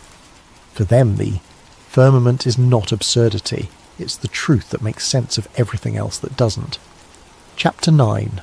The Cracks in the Sky. There are stories, scattered and unverified, of anomalies in the upper atmosphere. I started collecting them the way firmament researchers do, not with the assumption that they prove anything, but with the recognition that patterns emerge from accumulation. Strange sounds recorded by high-altitude balloons, hums and vibrations that don't correspond to known atmospheric phenomena. The frequency ranges are wrong for wind, too regular for turbulence, too persistent for equipment malfunction. I found a research paper from a team that launched weather balloons equipped with acoustic sensors. At altitudes above 100,000 feet, the sensors detected sounds described as humming or rumbling. The sounds occurred consistently at similar altitudes across multiple launches. The researchers noted them in their data but had no explanation. Atmospheric pressure at that height is too low for conventional sound propagation. Yet the sensors recorded something. The paper was published in a minor journal. I found no follow-up studies. The phenomenon was noted and abandoned, filed under unexplained and forgotten. Firmament researchers catalogue this as evidence of the barrier. They suggest the sounds are the firmament resonating, vibrating, responding to pressure from below or forces from beyond. Is that what it is? Or is it electromagnetic interference misinterpreted as sound? Or some atmospheric effect science hasn't yet explained? I couldn't know, but the sounds were recorded. That much was verifiable. Then there are the lights. Unexplained light patterns observed by pilots and astronomers. Not auroras, which are well understood. Not meteors or satellites or conventional aircraft. Something else. I read accounts from commercial pilots describing flashes above the cloud layer. Brief, intense, blue-white light that illuminates the sky at altitudes where nothing should be. The flashes don't fall like meteors. They don't move like aircraft. They appear, pulse, and vanish. One pilot described seeing these lights during a transoceanic flight. He reported them to air traffic control. They had no explanation. Other aircraft in the area saw nothing. His cockpit instruments showed no anomalies, but the lights were there, he insisted, visible for perhaps 5 or 10 seconds before disappearing. He filed a report. Aviation authorities investigated. No explanation was found. The incident was classified as unexplained atmospheric phenomenon and closed. Firmament theorists point to these reports as glimpses of the barrier. They suggest the lights are energy discharges where objects, meteors, space debris or something else, strike the firmament and disperse. In conventional cosmology, these lights might be sprites or elves, upper atmospheric electrical phenomena associated with thunderstorms, but the sightings firmament researchers catalogue occur in clear conditions without nearby storms, at altitudes higher than where sprites typically form. Again, unexplained, not proof. But the accumulation is notable. There are also reports from people who claim to have witnessed objects appearing to stop at a certain altitude. Rockets, high-altitude aircraft, even meteorites that seem to strike something invisible and bounce or disintegrate. One account described a rocket launched from a private facility, designed to reach extreme altitude. The launch was filmed. In the footage, the rocket ascends normally until it reaches approximately 300,000 feet. Then it appears to hit something. The trajectory changes abruptly. The rocket tumbles, breaks apart, and falls. The official explanation was structural failure due to atmospheric stress, but the failure occurred at an altitude where atmospheric pressure is negligible, and the change in trajectory was sudden, as if encountering resistance rather than failing from internal stress. Firmament researchers analysed the footage frame by frame. They claim the rocket didn't break from stress. It hit something solid, invisible, and shattered on impact. Could they be right? Or are they seeing what they want to see in ambiguous footage? I watched the video multiple times. The rocket does change trajectory suddenly. The breakup is rapid, but rockets are complex machines operating at extreme conditions. Failure can be sudden without requiring invisible barriers. Still, the footage is unsettling. Something happened at that altitude. Whether it was structural failure or impact with a boundary depends on assumptions I couldn't verify. Beyond these specific incidents, there's a broader pattern that firmament researchers find meaningful: the lack of high-altitude phenomena. We know a great deal about the troposphere, where weather occurs. We know somewhat less about the stratosphere, where aircraft fly. But beyond that, mesosphere, thermosphere, exosphere, our knowledge becomes increasingly indirect, based on instruments, models, extrapolation. Firmament theorists ask, why are there no continuous observation stations in the upper atmosphere? Why do we rely on brief rocket flights and satellite data rather than permanent platforms? The official answer is engineering difficulty. Maintaining structures at extreme altitude is harder than orbiting satellites. The environment is hostile. Cost-benefit doesn't justify it, but the absence is noted. We have submarines in the deep ocean. We have stations in Antarctica. We have the ISS in space, but nothing in that transitional zone between atmosphere and void. Firmament researchers suggest this is intentional. If the firmament exists somewhere in the upper atmosphere, permanent observation platforms would detect it. Better to keep that region accessible only through brief controlled visits. Is this paranoid, or is it pattern recognition? I thought about how much of our cosmological understanding depends on that inaccessible zone. We can't go there personally. We can't station observers there. We must trust instruments, briefly deployed, reporting data that's interpreted through models we can't independently verify. The gap between what we observe directly and what we believe exists is enormous, and in that gap, uncertainty breeds alternative explanations. I found one account particularly compelling not because it proved anything, but because it illustrated the epistemological problem. An amateur group built a high-altitude balloon platform. They equipped it with cameras, sensors, GPS tracking. Their goal was to document the ascent from ground to maximum altitude continuously. The balloon launched successfully. It ascended normally. At around 120,000 feet, telemetry became erratic. GPS showed the balloon's position jumping impossibly. Cameras recorded distorted images as if passing through some kind of interference. Then, at approximately 130,000 feet, all systems failed simultaneously. No gradual degradation, instant loss of signal. The balloon was never recovered. GPS last position showed it at altitude, but search efforts found nothing. The amateur group concluded equipment failure, but they couldn't explain why all systems failed at once, or why GPS showed impossible position jumps before failure, or why the balloon vanished so completely. Firmament researchers catalogue this as the balloon hitting the barrier. They claim the altitude, around 130,000 feet, is consistent with other incidents. They suggest this is where the firmament begins, where the enclosed system transitions to whatever lies beyond. But balloons fail. Electronics malfunction. GPS can give false readings. The simplest explanation is technical failure plus bad luck in recovery. Except the pattern exists across multiple incidents. Different groups, different equipment, similar altitudes, similar failures. Is that statistically significant? Or is it confirmation bias, selectively remembering failures that fit the theory while ignoring the hundreds of successful high-altitude balloon flights that encountered no anomalies? I didn't know.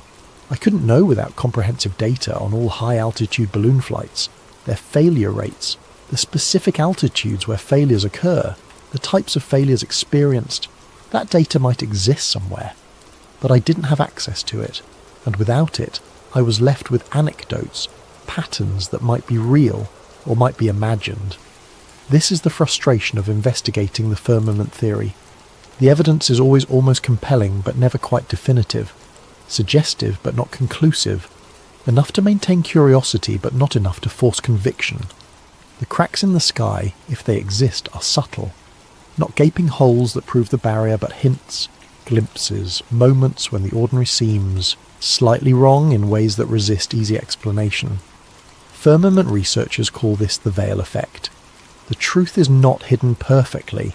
It shows through occasionally, but it shows through ambiguously, in ways that can always be explained away by those committed to the conventional model. If you believe in the firmament, these anomalies confirm it. If you believe in infinite space, these anomalies are explained away. The data doesn't force a conclusion. It allows interpretation. And interpretation, I was realizing, is everything. The same observations that convince one person leave another unmoved. Not because one is smart and the other stupid, but because they start from different assumptions about what's possible. The firmament theory doesn't need smoking gun evidence. It needs accumulated anomalies, unexplained phenomena, gaps in official explanation. It thrives on uncertainty, on the recognition that we know less than we pretend to know. And in a world built on claimed certainty, admitting uncertainty is radical. Chapter 10. The Unanswered Question. By the time I reached this point in my research, I realized the firmament theory is not something you prove or disprove in a conventional sense. It's a framework, a lens, a way of interpreting the same data everyone else has access to but arriving at different conclusions. The question is not whether the sky is solid. The question is, how would we know if it was? If we live inside a closed system, if the sky is a boundary we cannot cross, then every piece of evidence we encounter would be interpreted through a model that assumes the opposite. We would see launches, orbits, satellites, space stations, and we would assume they prove infinite space because that's the only framework we've been given. But what if the framework is wrong? What if everything we observe is real but explained incorrectly? I thought about how science progresses. The standard story is that new evidence forces new theories. We observe something that doesn't fit the current model, so we develop a better model. Truth emerges through accumulation of knowledge. But that's not quite accurate. Science changes through paradigm shifts. An old framework is replaced not when evidence disproves it, but when a new framework explains the same evidence more effectively. The classic example is the transition from Newtonian physics to relativity. Newton's laws worked perfectly for everyday phenomena. They still do. Engineers use Newtonian mechanics for most calculations, but Einstein showed that at extreme velocities and gravitational fields, Newton's laws were approximations, not absolute truths. Einstein didn't prove Newton wrong. He showed that Newton's framework was incomplete, useful within certain limits but inadequate for the full range of physical phenomena. Could the same be true for cosmology?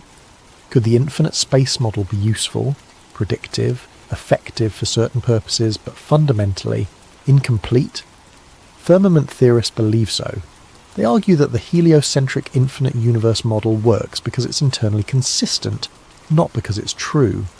You can make accurate predictions, build working technology, navigate successfully, all while operating within a flawed framework.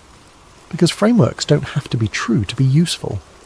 Ptolemy's geocentric model was useful for over 1,000 years. It made accurate predictions. It allowed navigation, calendar keeping, astronomical observation. The fact that it was based on Earth being the centre didn't prevent it from functioning. Copernicus's heliocentric model was simpler, but it wasn't immediately more accurate. Early heliocentric calculations were often less precise than Ptolemaic ones. The model won not because it was proven true, but because, over time, it proved more adaptable, more elegant, more compatible with emerging physics. Now we have Einstein's relativity, which tells us that there is no absolute frame of reference. Motion is relative to the observer. You can describe the universe from a geocentric perspective or a heliocentric perspective, and both are mathematically valid. This is mind-bending. It means that, in a sense, the ancient geocentric model was not wrong. It was one valid description among many. Firmament theorists seize on this. If motion is relative, if there's no absolute frame of reference, then claiming Earth orbits the Sun is no more true than claiming the Sun orbits Earth. Both are valid perspectives. Both can be used to calculate planetary positions. The choice between them is not empirical, it's practical. We choose the heliocentric model because it makes the math simpler, not because it's objectively true, and if that choice is practical rather than true, then other choices are possible. Other frameworks, other cosmologies. The firmament model is one such alternative. It takes the same observations, planetary motion, the appearance of the sky, the behaviour of light and gravity, and interprets them through a framework of enclosed Earth rather than infinite space. Does it work as well as the standard model? For some purposes, yes. For others, no. It requires different mathematics, different assumptions, different explanations for various phenomena. But so did heliocentrism when it first challenged geocentrism. So did relativity when it challenged Newton. New frameworks are always awkward at first. They must be developed, refined, tested against accumulated observations. The firmament model has not undergone that rigorous development. It exists mostly at the margins, among independent researchers without institutional support. It has no funding, no laboratories, no peer review process. Is that because it's wrong, or because it's unacceptable? I started to wonder, what would it take to actually test the firmament hypothesis rigorously? You would need independent access to high altitudes, the ability to launch your own rockets or balloons equipped with instruments designed to detect boundaries rather than assuming infinite space. You would need access to raw satellite data, unprocessed, with full metadata. The ability to verify that images from space are what they claim to be rather than composites or reconstructions. You would need permission to explore Antarctica independently, without restrictions, to circumnavigate it in ways that would definitively confirm or deny its shape. You would need the ability to repeat historical experiments like measuring Earth's curvature or testing for rotation with modern equipment transparently, with results that can't be dismissed as error or misinterpretation. All of this is theoretically possible, but practically nearly impossible without institutional backing, and institutions are committed to the current model. They have no incentive to test alternatives that threaten foundational assumptions. This is the epistemological trap. The people with resources to test the firmament hypothesis rigorously are the same people who would lose credibility if it were proven true. The people motivated to test it lack the resources, so the hypothesis remains untested, not disproven but not verified, existing in a liminal space between rejected idea and genuine alternative. Firmament theorists argue this is intentional. The system protects itself not through active suppression, but through structural barriers. Make independent verification prohibitively expensive, restrict access to necessary locations, classify alternative frameworks as fringe before they can be seriously examined. Is this conspiracy, or is it simply how institutions function? They conserve what works, they resist change, they defend their paradigms not from malice but from investment, intellectual, professional, financial. Thomas Kuhn called this normal science. The day-to-day work of science happens within accepted paradigms. Revolutionary challenges to those paradigms are rare and resisted until the accumulated anomalies become overwhelming. Have the anomalies around cosmology become overwhelming? Firmament theorists believe so. They point to dark matter and dark energy, mysterious substances invented to make observations fit the model. They point to the cosmological constant problem, the horizon problem, the flatness problem, fundamental questions in cosmology that remain unanswered. They argue that maybe these aren't problems with the details, but problems with the foundation. Maybe the model itself is wrong, and no amount of adjustment will make it right. But mainstream cosmology responds. These are puzzles, not failures. Science always has unsolved problems. That doesn't mean the framework is wrong, just incomplete. Who's right? I couldn't say. Both arguments have merit. Science is always incomplete, but sometimes incompleteness indicates deeper error. What struck me most was the realization that I couldn't decide through pure reason. The question is too large, too foundational. It touches on epistemology, metaphysics, the nature of knowledge itself. How do we know what we know? Through observation, through authority, through institutional consensus, through personal verification. Each method has strengths and weaknesses. Each can lead us astray. And when they conflict, when observation seems to contradict authority, when personal investigation challenges consensus, we must choose which to trust. That choice reveals our values, what we believe about truth, knowledge, power, and trust. The firmament theory asks us to distrust authority, to question consensus, to privilege direct observation over expert interpretation. This is appealing to people who feel betrayed by institutions. It's threatening to people who depend on those institutions for meaning and structure. But it's not simply right or wrong. It's a different epistemological stance, with different risks and different rewards. Trust authority. You might be deceived, but you benefit from accumulated knowledge. Distrust authority. You might discover hidden truth, but you might fall into paranoid delusion. Both paths are dangerous. Both require wisdom to navigate. I don't have that wisdom. I'm still learning, still trying to figure out how to evaluate claims that exceed my ability to verify directly. The firmament theory taught me this much. I know less than I thought I knew. The confidence I had in modern cosmology was not based on personal investigation, but on trust. And trust, while necessary, is not knowledge. Maybe the sky is solid. Maybe it's infinite void. Maybe the truth is something neither model captures. But the question matters. Not because answering it will change how I live. I'll still wake up, work, eat, sleep regardless of the sky's nature. But because asking it reveals the limits of my knowledge and the structure of my beliefs. And those limits, those structures, are worth examining whether the firmament exists or not. The exercise of questioning fundamental assumptions has value. It makes me more careful about certainty, more aware of how much I accept on faith, more humble about the difference between what I know and what I've been taught. And maybe that's the real purpose of the firmament theory. Not to prove the sky is solid, but to prove that we're still capable of asking. The resistance to that question, the immediate dismissal, the reflex that says this is too absurd to consider. That resistance might be the most interesting data of all. Because if the sky is solid, if we live in a contained world, then the system would not need to hide it perfectly. It would only need to make the idea of questioning it feel absurd, and it has succeeded. Epilogue. Living under a ceiling. I looked up at the night sky after finishing my research. It looked exactly the same as it always had. Calm, infinite, open. The stars were bright. The moon hung low on the horizon. The darkness stretched on forever, or seemed to. I didn't know if the firmament was real. I still don't. But I understood why the theory persists. Why it attracts people who are not fools, not uneducated, not detached from reality. It persists because it asks a question that should not matter but does.